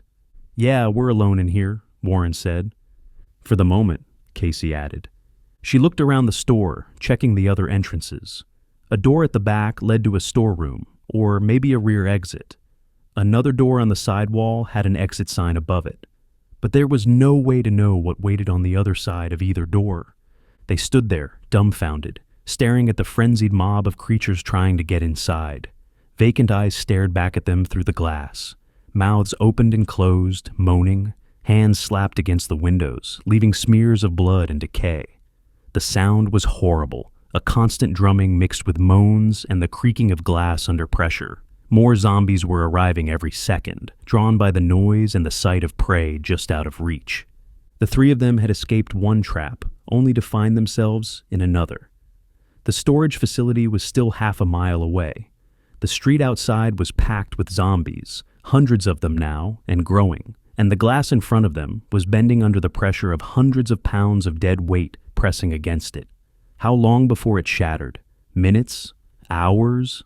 Casey looked from the mob to Gideon, then to Warren, then back to the mob. The reality of their situation was sinking in. They were trapped with no clear way out, and a barrier that wouldn't hold forever. The glass flexed again, bowing inward another inch. A small crack appeared at the corner of one panel, spreading slowly across the surface like a spider web. Then Casey asked the only thing on any of their minds. "What now?" Chapter 8. The trio stood in the clothing store, staring at the mob of creatures that was trying to break down the front door and window of the establishment. The moaning was constant now, a sound that seemed to vibrate through the walls. Hands pressed against the glass, leaving smears that obscured the view outside. "Let's get away from the window. Don't want to give them any more incentive to get in here than they already have," Gideon said. They nodded at one another and retreated toward the back of the store, out of the way of prying eyes. The moaning grew slightly quieter as they put distance between themselves and the mob, not gone, but muffled. "Well, at least we made it a few blocks," Warren said. Casey gave Warren a smack on the arm, getting him to shut up. "So what do we do?" Casey asked. "I'm open to suggestions," Gideon said. "How close are we to the storage facility?" Casey asked. Gideon shook his head. "At least half a mile, maybe a little more," he said. "It would be good to know if we have a path to it," Warren said. "Yeah, but for that, we'd need to be up on—" Casey trailed off. All three of them had the same thought at the same moment, looking up at the ceiling in hopes of finding a way up there. Gideon was the first to spot the hatch in the corner of the ceiling, a good 15 feet off the ground. The square outline was visible against the white ceiling tiles. "Got it," Gideon said. "How are we getting up there? Not sure climbing on shoulders is going to cut it," Casey said. "There were a bunch of boxes in the storeroom," Warren said. Everybody jumped a bit at the sound of the front glass cracking ever so slightly under the pressure of the creatures outside. The sound was like ice breaking, sharp and sudden. A thin line appeared in one of the panels, spreading slowly. "Let's do it quick then," Casey said. The three of them rushed to the back storeroom. The space was cramped, filled with metal shelving units and shipping boxes stacked high. They quickly located boxes that would work. The boxes were heavy, loaded down with clothing and other items. Gideon just picked one up, straining as he did. His muscles protested but held as he carried it into the main room. Casey and Warren went for the team approach, grabbing another box together and shuffling out with it. Over the next few minutes, they brought out every box from the back that they could find, creating a makeshift staircase that led up toward the ceiling. They stacked them in a pyramid formation, testing each layer before adding the next. Even by using all the boxes, they were still a few feet short of being able to reach the hatch. Warren spoke in a defeated tone. "Well, it was a good idea at least," he said. "We're not out of it yet," Gideon said. Gideon began climbing up the homemade tower, testing each box before putting his full weight on it. He got to the top, balancing carefully on the uppermost box. The hatch was still about 2 feet out of reach, no matter how much he strained and stretched out for it. His fingers came up short by inches. "Give me my sword," he said.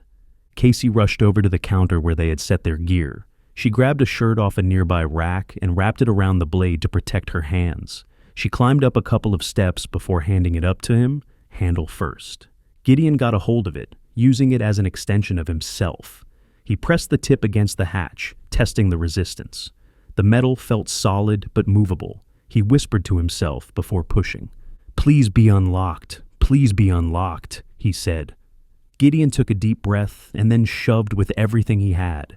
He let out a sigh of relief as the hatch popped right off, the metal cover slamming down on the roof above with a clang. Sunlight streamed through the opening.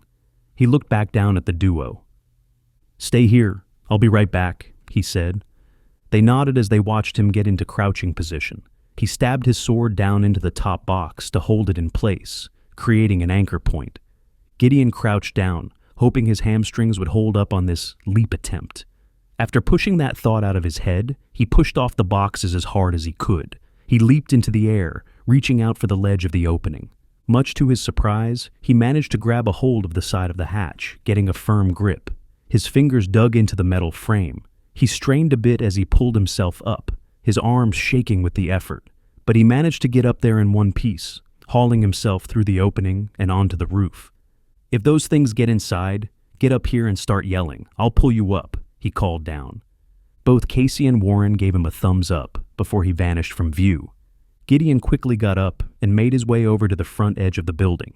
The roof was flat, covered in tar and gravel. He stayed low as he approached the edge, not wanting to be seen by the mob below. He looked down at the assembled creatures in front of the store. There were easily 100 of them on the street, packed shoulder to shoulder. More were coming up the street in both directions, drawn by the noise and the presence of the others. As he took stock of the situation, he noticed that the gaps between the buildings on this block were pretty short, only about 6 feet. It would be a little daunting at first, but a manageable leap so long as nobody looked down. He had made jumps like this on movie sets dozens of times, though usually with safety equipment. Gideon picked up a little bit of speed over a few steps before jumping over to the next building. His boots hit the tar, and he rolled with the impact, coming up in a crouch. He then got into full running mode, doing the same over the next few buildings. The gaps flew by beneath him as he worked his way to the far end of the block. Gideon stayed low as he approached the side of the final building, not wanting to create a commotion. This might be their only way out. He poked his head over the edge, looking down to the street below. He was relieved to see only a relative handful of creatures, a dozen scattered over the entire block, nothing they couldn't handle. "Yeah, but how do we get down?" he asked himself. Gideon worked his way to the back of the building, looking down in hopes of finding a fire escape, but there wasn't one. The back wall was smooth brick, with no ladder, no stairs, nothing. It was a good 15-foot drop to the ground below. Jumping wasn't an option, not without breaking a leg. Gideon started looking down the alleyway. He spotted a dumpster about 10 yards back. The bin had a fair amount of cardboard boxes in it, the flaps visible over the edge. It was halfway full of them, and from what he could tell, there wasn't anything overly dangerous mixed in. No broken glass or metal debris visible. 15 feet is a hell of a drop, but I don't think we're going to have much of a choice, he said. There were a few zombies in the alleyway, but none of them were within 20 yards of the garbage bin. They would have time to make their move and be ready for any attack. Gonna have to do, he said. Gideon turned and started running back toward the clothing store. He leaped from building to building, retracing his path. When he got there, he quickly poked his head through the opening, making sure the glass was still holding. It was, but barely. More cracks had appeared. He could see Casey and Warren standing near the back, watching the front nervously. He hopped down through the hatch, grabbing his sword and quickly descending the makeshift cardboard stairs. He got to the bottom, and both of them rushed over. "How's it look?" Casey asked. "The buildings are close enough together that we can make a run for it to the end of the block," Gideon said. "And then what?" Warren asked. "Get down to the street and keep going. We've drawn quite the crowd down here, so it's really opened it up out there," Gideon said. "So there's a ladder on the side of the building or something?" Casey asked. Gideon hesitated for a moment before responding. "Or something," he said. Casey and Warren got concerned looks on their faces, not sure what to make of that response. "You mind elaborating a bit?" Warren asked. "Well, there's a dumpster," Gideon said. "Oh shit," Casey said. "Just hear me out. It's mostly full with cardboard boxes and other trash bags. I've done stunt falls from much higher into less," Gideon said. "But we're not action stars, Gideon. I mean, hell, look at Warren here. Does he look like he can survive any sort of fall?" Casey asked. "Hey," Warren said. "You pulled your hamstring getting out of bed yesterday, so tell me I'm wrong," Casey said. "Well, that was different. I was trying to stretch, not fall," Warren said. "See, it'll work just fine. And besides, it's not going to be that bad of a fall. It's only a 15-foot drop, and I'm going to shorten it by lowering you down off the roof. You can do it, I promise," Gideon said. As they talked, the glass continued to crack at the front of the store, the sound of breaking glass putting them all on edge. The web of cracks was spreading across multiple panels now. "Han, unless you have a better idea, I think this is what we're going to have to go with," Warren said. Casey stood there for a moment, letting out a sigh. "Yeah, you're right," she said. "Just a shame that we can't do anything about that mob. Going to suck if we get up the street and make a noise only to have them keep following us around town," Casey said. Warren all of a sudden got a bit of a cocky attitude, speaking in a playful yet confident manner. "Well, Casey, if you had watched the assault on Baymont Street, then you'd know what to do," Warren said. Warren looked over at Gideon and smiled. "One of my personal favorites of yours, I might add," Warren said. Yeah, I know I was slacking, but what happened?" Casey asked. "Gideon, you lived it. The honors are yours," Warren said. Gideon thought for a few moments before it clicked, prompting a huge smile and some nods from him. "The trap scene," Gideon said. "The trap scene," Warren repeated. "Okay, I'll bite. What's the trap scene?" Casey said. Gideon's character, Reuben, is fighting with this gang that has chased him all around Baymont Street. Finally, he's had enough, so he lures them into this big building filled with flammable material, climbs up to the roof, and drops a big Molotov cocktail down onto them. Whole place goes up in a massive blaze and takes his enemies down, Warren said. "One problem with your plan, though. We don't have a Molotov," Gideon said. Warren reached into one of the food bags and pulled out a half-drank bottle of cheap vodka. "Pretty sure this will do the trick," Warren said. "I use that stuff to clean the laser on my cutter. Why would you bring that?" Casey asked. Warren smiled and shrugged. "I figured we'd either need something to celebrate with, something to drown our sorrows, or something to burn," Warren said. "Good job, Warren. Grab a shirt over there and get it ready. Casey, let's get you up to the roof," Gideon said. The trio started moving with purpose, quickly getting their gear together. Casey was on top first, with a boost from Gideon. He interlaced his fingers and gave her a step up, then pushed as she grabbed the edge of the opening. She hauled herself through and disappeared onto the roof. Warren was next, beginning his climb up the boxes when the moment they feared finally happened. The crash of the front window shattering could be heard for a city block, resonating in the air, echoing off the empty buildings. The sound was like an explosion. Glass cascaded to the floor in a glittering wave. This scared Warren, getting him to climb incredibly fast up the boxes toward Gideon and his outstretched arms. "Calm down, we're good. Let's get you up there," Gideon said. Warren nodded as Gideon gave him a boost up, with Casey up top, lending another helping hand. She grabbed his wrists and helped pull him through. Once he was up, Gideon passed his sword up before preparing to leap. Before he did, he looked toward the front of the store. Creatures were flooding in through the gaping hole where the window had been. They stumbled over each other, trampling the fallen. The moaning filled the space. "A good star knows when to make his exit," Gideon said. He leaped up, his hands finding the edge. The others grabbed his arms and helped him get to the roof. Once there, they all three looked through the opening, back down into the store. The mob was spreading through the space below, filling every aisle. Warren got the Molotov ready, pulling out a lighter. He stuffed a piece of torn shirt into the bottle opening, letting it soak up the alcohol. He handed the bottle to Gideon. "Let's do it," Gideon said. Before Warren lit it, though, he got a sheepish expression on his face. Would you mind saying the line?" Warren asked. Gideon chuckled a bit, nodding to his new friend. "It would be my pleasure," he said. Gideon shook the Molotov a bit, getting Warren to light it up. The flame caught on the fabric, burning bright orange. As soon as it was lit, Gideon took a knee and looked into the store through the hatch. He spoke in an extremely loud and commanding tone. "All right, you motherfuckers. You've shot me, stabbed me, and killed everyone I love, but I'm still standing. There is no forgiveness from me or God, but I will give you the chance to be cleansed with hellfire," Gideon shouted. He threw the Molotov into the store, watching it arc through the air. It shattered just a few steps away from some of the zombies who had made it inside. The flames quickly spread from the creatures to the clothing racks. Fire raced up the fabric, jumping from rack to rack. Within seconds, the store was turning into an inferno. Smoke billowed up through the hatch. Gideon got up, looking back at Warren, who was giddy with excitement, and Casey, who was a little confused by what she had just witnessed. "You good, Casey?" Gideon asked. "Yeah, just wondering why those guys didn't just shoot you mid-monologue," Casey asked.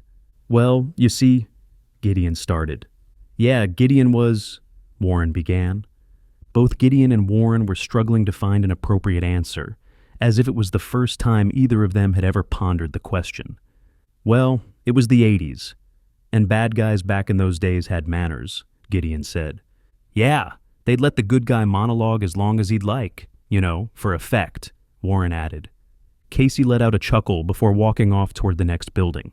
Gideon and Warren shared a look, shrugging at each other. "That makes sense, right?" Gideon asked. "Totally."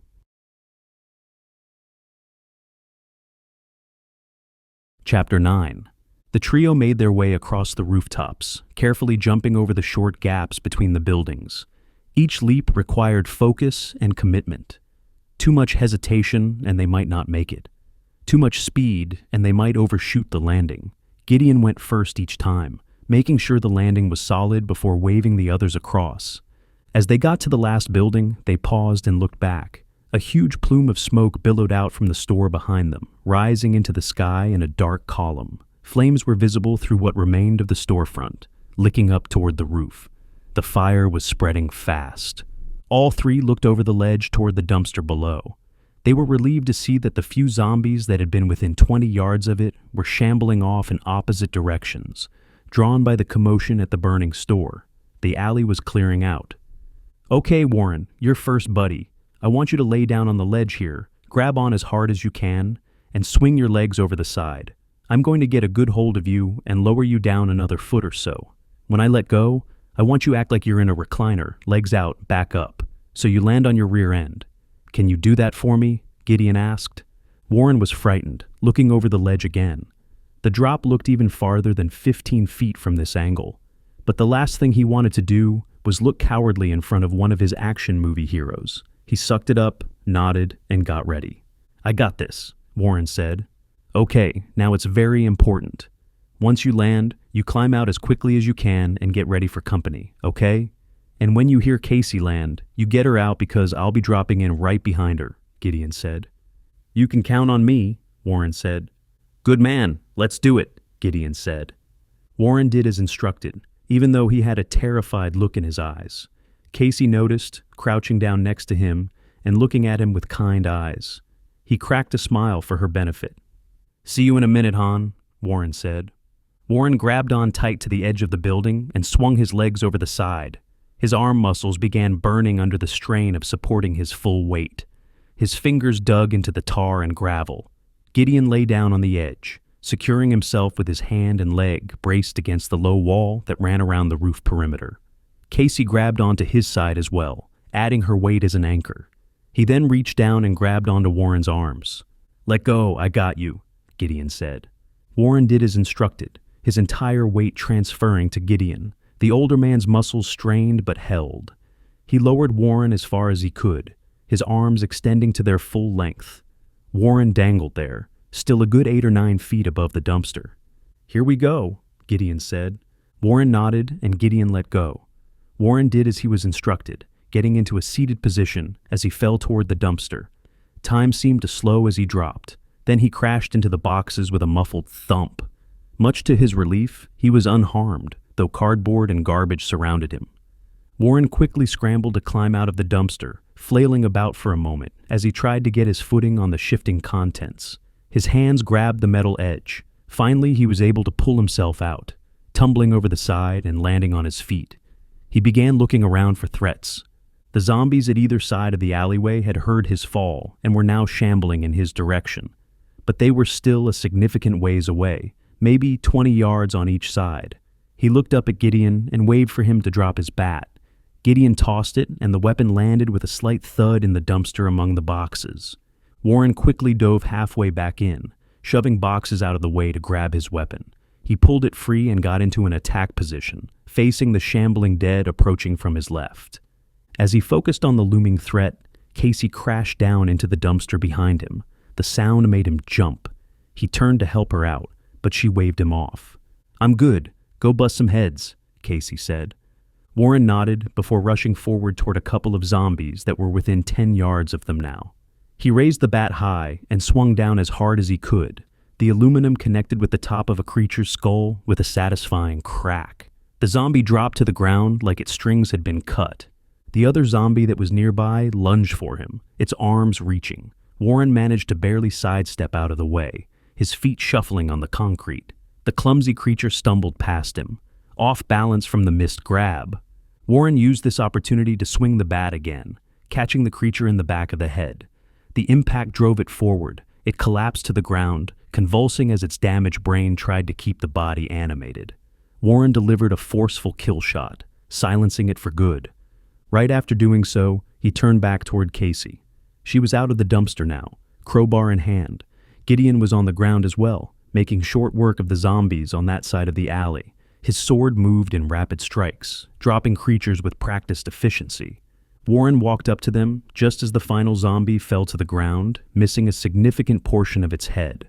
Brain matter splattered across the alley wall. "We're good on this side," Warren said. "And the Ninja Dominator has cleaned up this side," Casey said. Gideon turned toward them, putting his finger up to his mouth to get them to talk quieter. He motioned for them to follow with a gesture. The trio worked their way up the alley, getting to the street and pausing. Gideon poked his head out from around the corner, checking both directions. There were several zombies near the intersection, but they were all shuffling off toward the burning store. The smoke and flames were drawing them like moths. Gideon waved the others across. They sprinted toward the next alley, where a handful of shambling dead wandered. Gideon barely broke a sweat carving them up, his blade finding skulls and necks with surgical precision. He cleared the road ahead for them in moments. It took a few minutes of tense walking before they got to the block where the storage facility was located. Gideon looked over at the gated facility. A handful of creatures stood outside the front gate, which was partially open. The chain-link fence that surrounded the property stood about 8 feet high, topped with barbed wire. The front gate was on a manual pulley system, designed to slide open and closed along a track. It wasn't open by a lot, but more than wide enough for zombies to walk through. He tried to get a look at the facility as a whole, seeing how many had gotten inside, but he couldn't get a good vantage point from this angle. However, judging by the half dozen or so that were in the parking lot near the entrance, he assumed there were several more inside. "Okay, this isn't going to be as easy as we thought," Gideon said. "What's up?" Casey asked. "Front gate's open, so there's probably some inside," Gideon said. "So now what?" Warren asked.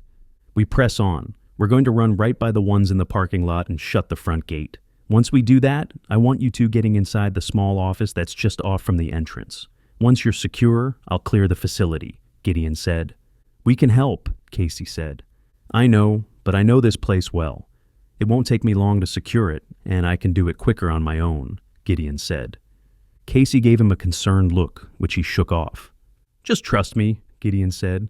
Okay, we'll do as you ask. We're right behind you when you're ready, Casey said. Gideon nodded, gripping his sword tight. It was a good 50 yards from their position to the front gate. He couldn't see the road on the other side of the entrance. He hoped there weren't too many of those things waiting in their blind spot. Gideon motioned for the couple to follow as he led them out into the open. At first they were jogging, conserving energy. But when they got to the edge of the parking lot, he picked up speed, sprinting as hard as he could toward the opening in the fencing.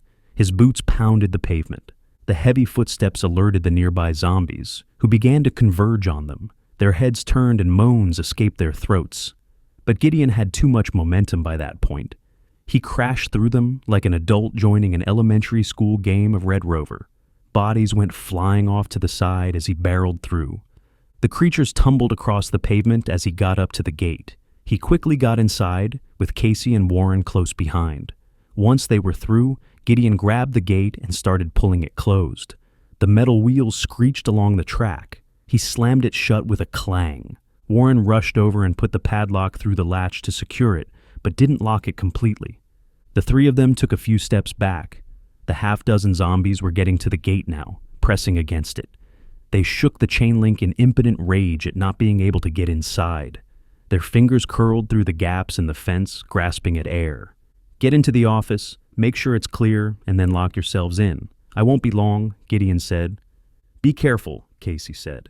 Where's the fun in that? Gideon asked. He gave her a wink as they headed off to the office. The small building sat just inside the entrance, a prefab structure with a single door and windows. He watched as they checked it and went inside. Once they were secured, he turned and got ready for battle. Gideon moved quickly, just under a runner's pace. He got up to the first intersection of the complex. The storage facility was laid out in a grid pattern, with long rows of units creating corridors. He looked both ways, spotting a handful of creatures in both directions. 3 to his left, 4 to his right. Figures you guys couldn't pick a direction. Gonna get my steps in today, Gideon said. He headed to his left first, knowing that the complex was essentially one big square. There were 3 zombies standing in his way. He made short work of them, running through the middle of the pack. He swung his sword in wide arcs, spinning around to deliver killing blows, like he was a heavily armed professional dancer. His movements were fluid, each strike flowing into the next. Once all 3 of them were on the ground in pieces, he turned his attention toward the next turn. This corridor headed up toward his storage unit. As he made the turn, he spotted nearly a dozen zombies all coming in his direction, tightly packed in the narrow space between the storage units. Well, I'm not running through that, Gideon said. He pulled out a handful of ninja stars, casually walking toward them in the middle of the road. He moved like he was emulating an old-style Western movie from the 50s, the lone gunfighter facing down the outlaws. Gideon stopped about 15 yards from the front edge of the mob. He brandished the projectiles in a theatrical manner, creating a scene for a camera that wasn't there. He held them fanned out between his fingers, the metal glinting in the sunlight. Gideon steadied himself before throwing the first one. It spun through the air and found the eye socket of a zombie in the middle. The creature dropped, which set off a chain reaction of stumbling. The zombies behind it tripped over the fallen body. Over the next few moments, he threw stars as rapidly as he could, while keeping his accuracy. Each throw was precise, each star finding a target.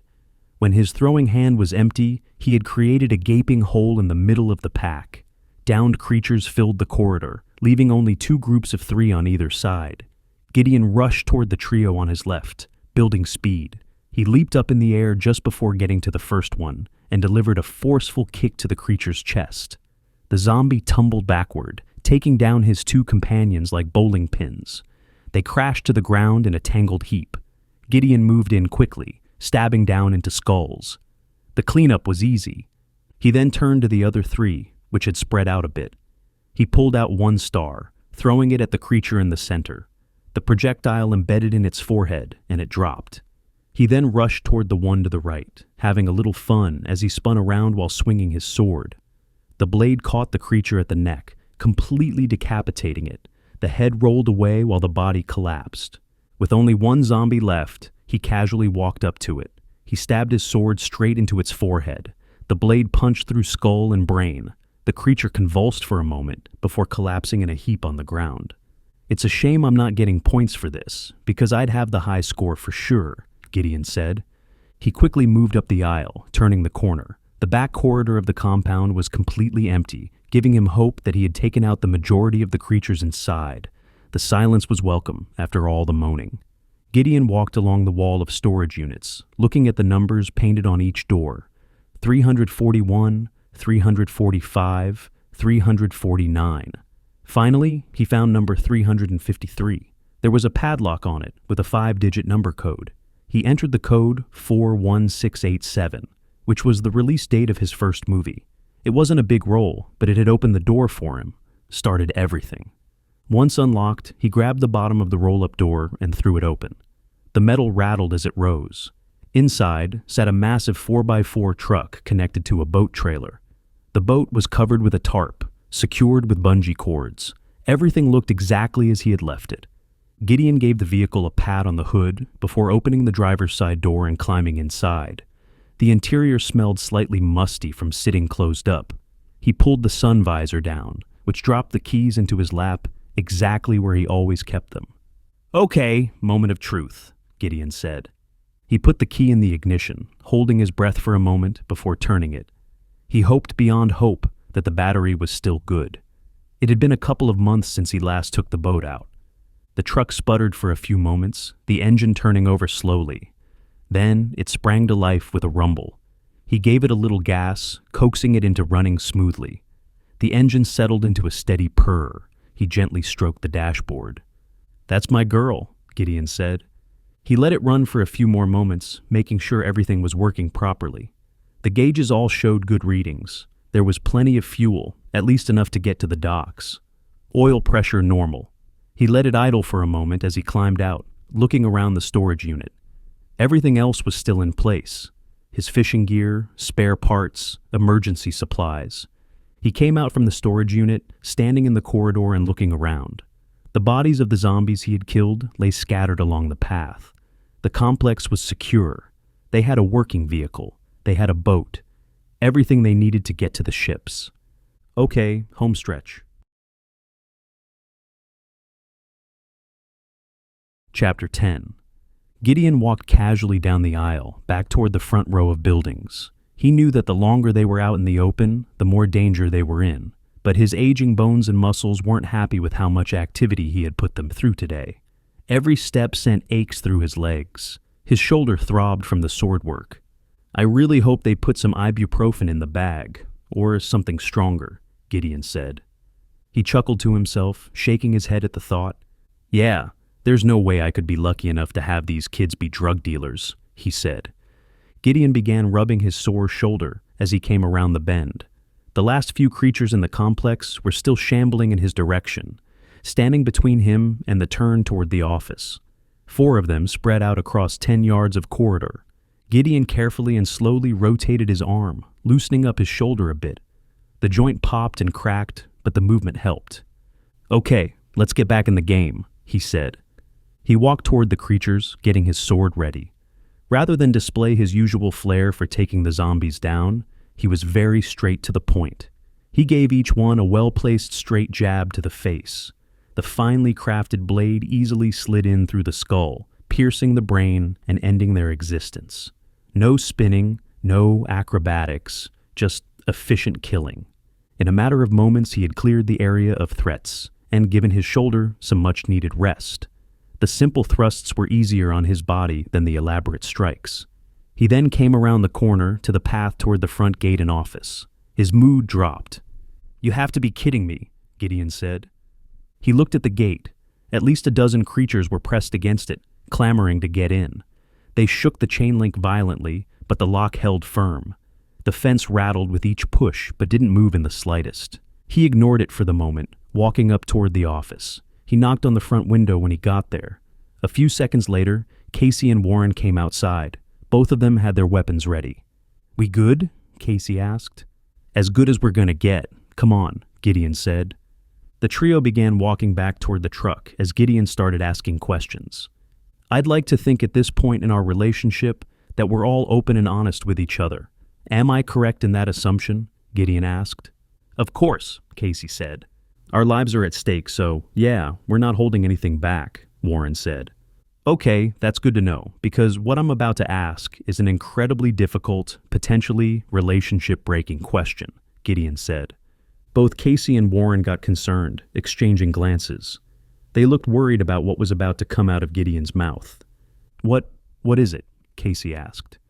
I need to know which one of you is the better driver, Gideon said. Casey and Warren exchanged an almost amused glance before both of them responding at the same time. I am, they said in unison. This is what I was afraid of, Gideon said. How do you figure you're the better driver? Casey asked. Well, for starters, you just got your license back after having it suspended for 6 months, Warren said. Yeah, I mean, that's true, Casey said. She looked a bit defensive now, her arms crossing over her chest. Yeah, you know how many tickets I've gotten in my life? 0, not a single one. Perfect driving record, Warren said.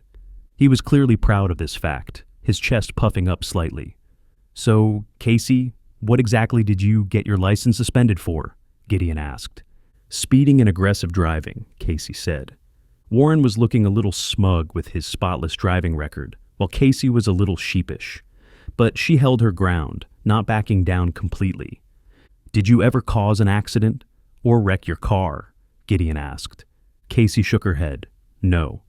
Never. I'm a very safe driver. It's just that the law didn't agree, Casey said. There was a slight edge to her voice now, the defensiveness of someone who had heard this argument before. Okay, you're my driver then, Gideon said. Wait, what? Warren asked. Warren, when's the last time you've seen a cop that was doing their job? Gideon asked.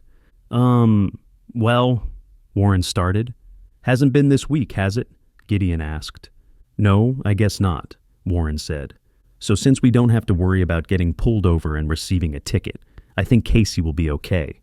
So, what do you say, Casey? You want to drive through a horde of flesh eaters to get us to the docks? Gideon asked. I'm your girl, Casey said. Gideon stopped at the turn toward the aisle where his unit was. He pointed up and toward the left. Okay, keys are in the ignition. It's the open unit down on the left. She's been running, so you should be good to go, Gideon said. Where are you going to be? Casey asked. Somebody has to take out those things by the front gate and get it open. My baby is a beast, but I don't want to risk getting caught up on the fence, Gideon said. Understandable. We'll be sure to stop and pick you up, Casey said. You know how to get to the docks from here? Gideon asked. Casey took a moment to get her bearings before nodding. Yeah, shouldn't be a problem, Casey said. Gideon gave her a look as if she just jinxed them. She realized her mistake, covering her mouth for a moment before shaking her head. I mean, shouldn't be a problem when it comes to directions. I have absolutely no thoughts or feelings about anything else regarding this journey, Casey said. Smooth Han, Warren said. Casey gave Warren a playful smack on the chest. Shut up and come on, she said. Gideon turned and headed back to the front gate, getting his sword ready for battle. As he approached, a bright idea hit him. The creatures were pressed so tightly against the fence that their faces pushed through the gaps in the chain link. He walked up to one of the zombies in the middle, its face pressed against the chain link fence so hard that it was causing the flesh to tear. The creature's features were distorted by the pressure, skin catching on the metal diamonds. Blood and fluids oozed from where the fence cut into dead tissue. Gideon then placed his sword in the opening of the fence, lining it up with the creature's eye. The tip of the blade hovered just an inch from the vacant orb. Then he pushed. The sword entered the eye socket as easily as it would slide into its sheath, the blade gliding through with no resistance. The steel punched through the socket, into the brain beyond, and out the back of the skull. The zombie dropped without a sound, its weight pulling it away from the fence. Gideon chuckled to himself as he continued to employ his new strategy. He moved down the line, finding the next target. Another face pressed against the metal. If it was practical, I'd just have to carry around a big piece of fence like this. Makes killing these things a lot easier, Gideon said. Gideon worked his way down the row, quietly and quickly destroying zombie after zombie. The fence did all the work of holding them in place. They were trapped by their own hunger, pressing forward without the intelligence to step back. He just had to line up the shot and push. Stab, withdraw, move to the next one. The rhythm became almost meditative. After several moments, the moaning and fence rattling had fallen silent. Bodies piled up on the other side of the gate, slumped against each other. The only noise he could hear was the rumbling of his truck coming from back in the complex, the engine sound echoing off the storage units. Gideon took a moment, looking out toward the street. He was relieved to not see any significant zombie threat coming their way. A few scattered creatures wandered in the distance, but nothing that posed a problem. He then unlatched the gate and began pushing it open. The wheels screeched along the track. As he got it open, he turned back and saw the truck and boat coming his way. Casey was behind the wheel, Warren in the passenger seat. He motioned for them to wait as he moved some of the bodies out of the center of the driveway. His truck was more than capable of going over them, but he didn't want to run the risk of the boat being knocked off the trailer. After several moments, the job was done and the route clear. He waved them forward. As the truck got up to him, he hopped in the back of the bed. Warren opened up the small window at the back of the cab. "I can make room up here, you know," Warren said. "Yeah, but we don't know what we're going to encounter. Might require some quick movement, and I want to be ready," Gideon said. "Okay, well, hang on, because you were warned about how she drives," Warren said. Casey reached over and smacked Warren on the shoulder, causing Gideon to bust out laughing for a moment. He knelt down and grabbed onto the window frame to steady himself. "Here we go," Casey said. Casey hit the gas and the truck lurched forward. There was a pause as the slack in the hitch caught, then the boat trailer began to move. They made the turn out onto the road, and Casey really began to pick up speed. The engine roared as she accelerated. They tore down the road, with Casey being careful to weave in and out from the wrecked cars and bigger packs of zombies. Her driving was aggressive but controlled. She cut between obstacles with inches to spare, the boat trailer following smoothly behind. The side mirrors nearly clipped parked cars as she threaded through narrow gaps. Gideon held on tight in the back, watching the world blur past. Buildings flew by on either side. Zombies turned their heads to track the movement, their dead eyes following the truck. But Casey was moving too fast for them to react. When they got a couple blocks up, there was a pack of 6 zombies that she couldn't avoid. They filled the road from curb to curb, a wall of rotting flesh. There was no gap to squeeze through, no way around. Casey made a decision and accelerated instead of slowing down. The impact was violent, sending everyone lurching forward. The truck hit the first zombie at full speed, the bumper crushing it instantly. Then the second, the third. Bodies flew up over the hood. The truck lost momentum for a moment as it plowed through the creatures, the engine straining. Splattered zombie parts flew through the air in every direction. Gideon watched as a couple of them, mostly intact, slammed into the windshield of a nearby car. The glass spiderwebbed from the impact, creating quite a grotesque mess. An arm bounced off a storefront. A head rolled down the street. Casey kept her foot on the gas, fighting through the resistance. The truck broke through to the other side of the pack and accelerated again. She continued tearing down the road, the noise from the engine drawing the attention of every zombie in a multi-block radius. The roar was like an advertisement, broadcasting their location to everything with ears. Gideon looked around behind the truck. Creatures were emerging from every alleyway, coming out into the street. Some stumbled out of buildings. Others appeared from between parked cars. The sound was bringing them from all directions, creating a wave of undead converging on their path. "This better work, or else we're in a heap of trouble," Gideon said. As they drove another few blocks, Gideon looked over and could see the water in the distance. He was dismayed to see so many zombies on the beach. The sand was covered with shambling figures, hundreds of them wandering aimlessly along the shoreline. He got pulled back into the moment as Casey slammed on the brakes. The truck came to an abrupt stop, tires squealing. The sudden deceleration nearly sent Gideon flipping over the front of the cab. He grabbed the window frame tighter and managed to stay in the bed. He regained his composure, kneeling down and yelling into the window. "What's going on? Why are we stopped?" Gideon asked. "Look," Casey shouted. Gideon looked through the windshield. There was a massive pileup in front of them. Several cars blocked the road, crashed into each other at various angles. There was no pathway through. The road to the docks was completely blocked. "Damn it," Gideon said. Before they could talk further, several rotting hands smacked on the back part of the truck, startling Gideon. The slapping sounds came from both sides. He quickly stood up, readying his sword to attack. Luckily, the truck bed was considerably higher up, so the creatures couldn't climb in. But they still posed a threat if they could grab a hold of him. Gideon's first move was to swing his sword forcefully along the side of the truck bed. The blade cut through the air at hand height. This severed several hands, the digits falling to the pavement. The zombies moaned but couldn't reach him anymore. He turned and did the same for the other side, clearing the immediate threat. He looked back down the road they had come from. His stomach solidified into knots. A couple hundred creatures were still following them, drawn by the noise of the truck. They filled the street from sidewalk to sidewalk, and they were a little more than a block away, closing the distance with each shambling step. He quickly went back to the window. "Wherever we're going, we need to start going there," Gideon said. "I don't know where, though. This is the only entrance to the docks," Casey said. "Going straight to the water is out. The beach is covered in those things," Gideon said. Gideon sprang up and began attacking the throng of zombies that were approaching the side of the truck bed. More had arrived while he was talking. He stabbed and sliced, cutting off hands and piercing skulls. The blade moved in constant motion, never stopping. Bodies began piling up around the truck. Finally, after several moments of this, he knelt back down, leaning into the cab. His breathing was heavy. "I don't care where we go, just go!" Gideon shouted. Casey nodded and hit the gas. The truck lurched forward, which nearly sent Gideon falling back in the truck bed.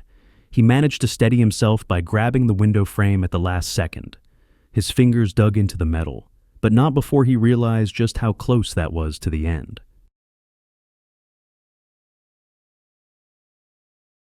Chapter 11. They carefully pushed through the mob that was right in front of them, Casey threading the truck between bodies and abandoned vehicles.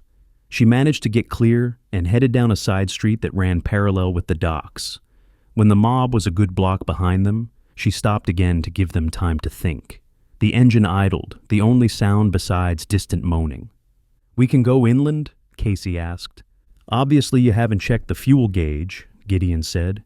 Casey looked at it and saw that there was less than a quarter tank in the truck. The needle sat dangerously close to the E.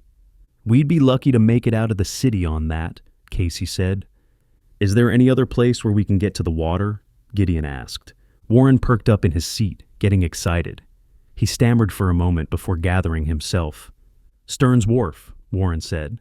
"There aren't any docks there. It's just a pier," Casey said. "So?" Warren asked. "So how are we going to get the boat in the water?" Casey asked. "And you two were getting on me for still thinking this was the old world," Warren said. Warren shook his head while his two companions were still confused.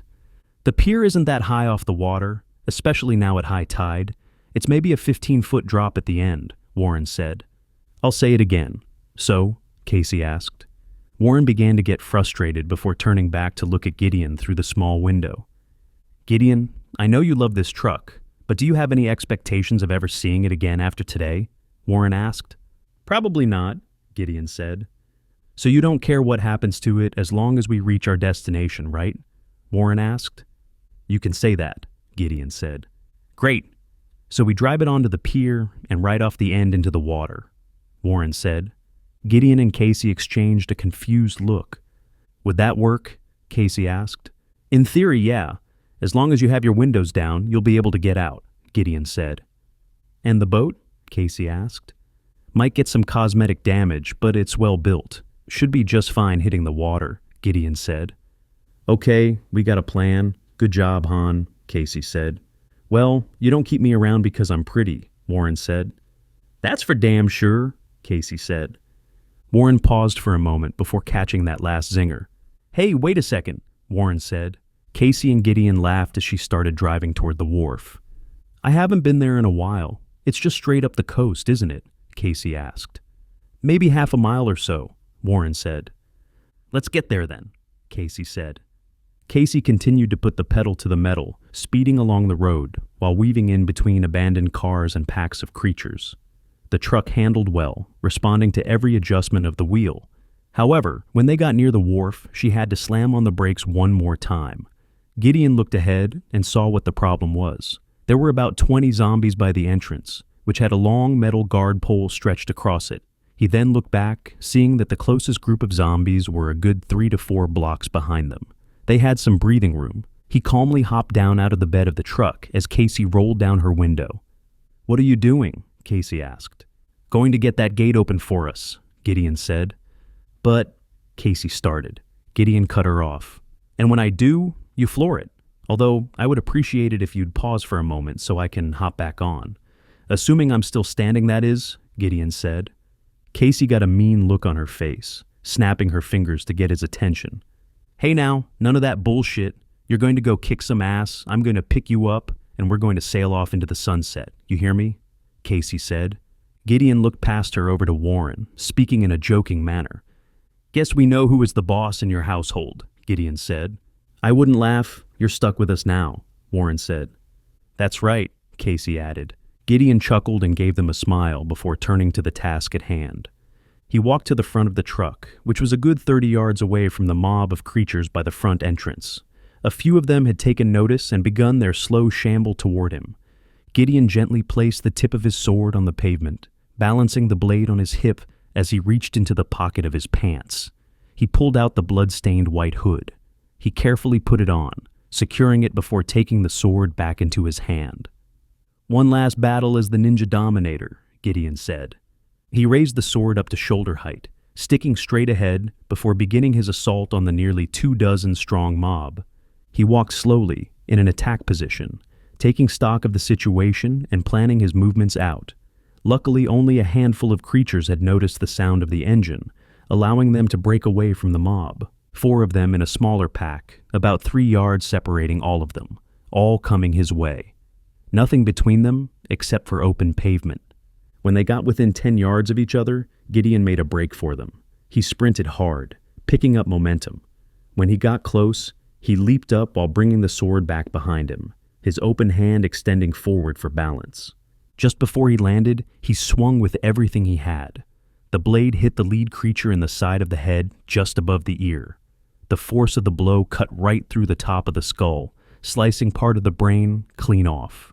Gideon didn't wait for the creature to fall. He spun around while grabbing the blade with both hands, swinging again at neck level. The sword decapitated the next creature cleanly. He continued his fluid movement, flowing across the battlefield like a river. One of the remaining creatures reached out for him. Rather than cut the hand, he grabbed it and yanked it forward, sending the zombie off balance. It flailed as it stumbled by him. Gideon used the added boost to extend the sword, stabbing the other one in the face before quickly pulling the blade out. He spun and implanted it in the back of the off-balance creature's head. He stood there for a moment, sword by his side. The creature stumbled before falling. He was posing because he knew he had an audience that appreciated him. Before he could take a bow, however, he heard footsteps and excited moans coming from the front of the gate. Gideon turned to see the rest of the mob coming his way. He tossed his sword from his main hand to his offhand, catching it with flair before reaching into his ninja star bag. He pulled out 4 of them, then tapped the bag. It was empty. "Nothing's going to be easy today, it seems," Gideon said. He put 2 back in the bag, getting 2 of them ready in his hand at the same time. "I want one more shot at this. God knows I trained hard enough for it," Gideon said. He did a couple of practice throw motions, feeling the weight and balance. Then he reared back and let them fly. He watched as the stars tumbled through the air, both of them finding heads to dig into. Much to his delight, the weapons bored into the skulls deep enough to hit brain. Both of the creatures stumbled for a moment before collapsing to the ground, tripping up a few of their companions behind them. "Oh yeah, still got it," Gideon said. He shook off the excitement of finally landing that shot, getting ready for battle. He looked side to side, seeing that it was nothing but open concrete. No benches, no cars, nothing within 40 yards. Just him and 15 zombies, all of whom were coming his way. They were stretched out about 10 yards across, 2 and 3 deep in places. Only a few gaps in their line. He thought quickly, knowing he had to do something soon, or else he would just get overwhelmed. "Fuck it, run and slice," Gideon said. He planted his foot into the ground, getting ready to bound forward. When they got within 10 yards of him, he launched himself toward the line. His sword was just off to his side, gripped tightly by 2 hands. He picked a gap between the creatures, building enough speed to break through even if they managed to reach out for him. As he got to the line, he raised his sword up to head height. He wasn't swinging it, but rather bracing it with his hands like a lance. Gideon made contact with the lead zombie he rushed by. The sword went right through the open mouth and sliced through it. The blade went through cleanly, continuing to the creature behind it. The tip landed at the bridge of the nose, with the rest of the blade slicing right through that part of the skull. Gideon ran about 5 more yards before stopping and turning around. He was just in time to see the 2 creatures he struck falling to the ground. 2 down, Gideon said. He picked his next gap, rushing toward them with his sword in the same position as before, ready to take down more creatures. However, just before getting there, an excited zombie from the side shoved several over in his direction, closing the hole just before he got there. He didn't have the ability to stop as he was moving too quickly. He did the only thing he could, which was to quickly pull the sword down in front of him and use it as a spear. Gideon hit a creature hard. The blade went right through its gut and into a creature behind it. Luckily, he had enough momentum to push 3 of them clear of the line. However, the 2 zombies impaled on his blade fell backward, yanking the sword from his hands. Gideon had no choice but to keep going forward. He got a few yards from the line, stopping and spinning around while pulling out both ninja stars. He put one in each hand. He quickly picked a target that was close to where his sword was, throwing and finding the skull. The creature dropped. He tossed his last star into his throwing hand. In a single motion, he raised it up to his head and threw it at the next creature that was by his blade. This opened up a small gap in the line, with the 2 fallen creatures unable to get up, as they were bound together by the blade. Gideon didn't hesitate, rushing forward to retrieve his weapon. He ran just to the side of the flailing creatures, grabbing the handle with his main hand. He dragged it through the zombies' bodies, cutting them from their guts through their legs, leaving them in pieces. Gideon then went into a frenzy as zombies approached him from both sides. He swung his sword in what appeared to be a wild manner, but in reality was a very controlled assault. One by one, zombies fell in front of and behind him, quickly cluttering up the pavement. He blacked out a bit, seeing red and going into a slicing frenzy. Finally, there were enough zombies within a few yards of him that he was forced to retreat, but not before he had demolished 8 of the creatures. Gideon ran over toward the gate, stopping and turning back toward the mob, or what was left of it. There were only a handful of creatures still shambling in his direction. He looked down at the gate. He was relieved to see it was just a simple latch holding the metal arm in place with no lock. He flipped it open, got behind it, and started shoving the gate arm toward the mob to open it. Gideon got it about halfway open before the creatures started smacking into it. Fortunately, he had enough speed behind it that it knocked the creatures back to the ground. He let go of the metal, rushing over to stab the creatures in the head while they were down. With those creatures taken out, he rushed back over and shoved the gate all the way open. He then started waving toward the truck, which started picking up speed as it headed toward him. Casey adjusted her course a bit to smack into the last trio of zombies that were standing and coming his way. She made sure to only hit them with the front corner of the bumper, sending them flying off in the opposite direction. She pulled up right beside Gideon and stopped. "Hey, sailor, how much?" Casey asked. "You can't afford me," Gideon said.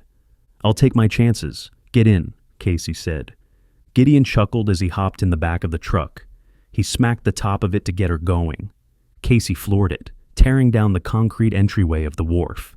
There was a mob of zombies ahead of them, but they were very spread out on the pier. "Hang on! This is going to get bumpy!" Casey shouted. Gideon took a knee, holding on through the open window.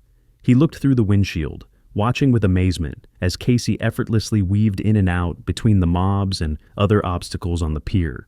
Benches, food stands, trash cans. She avoided them all.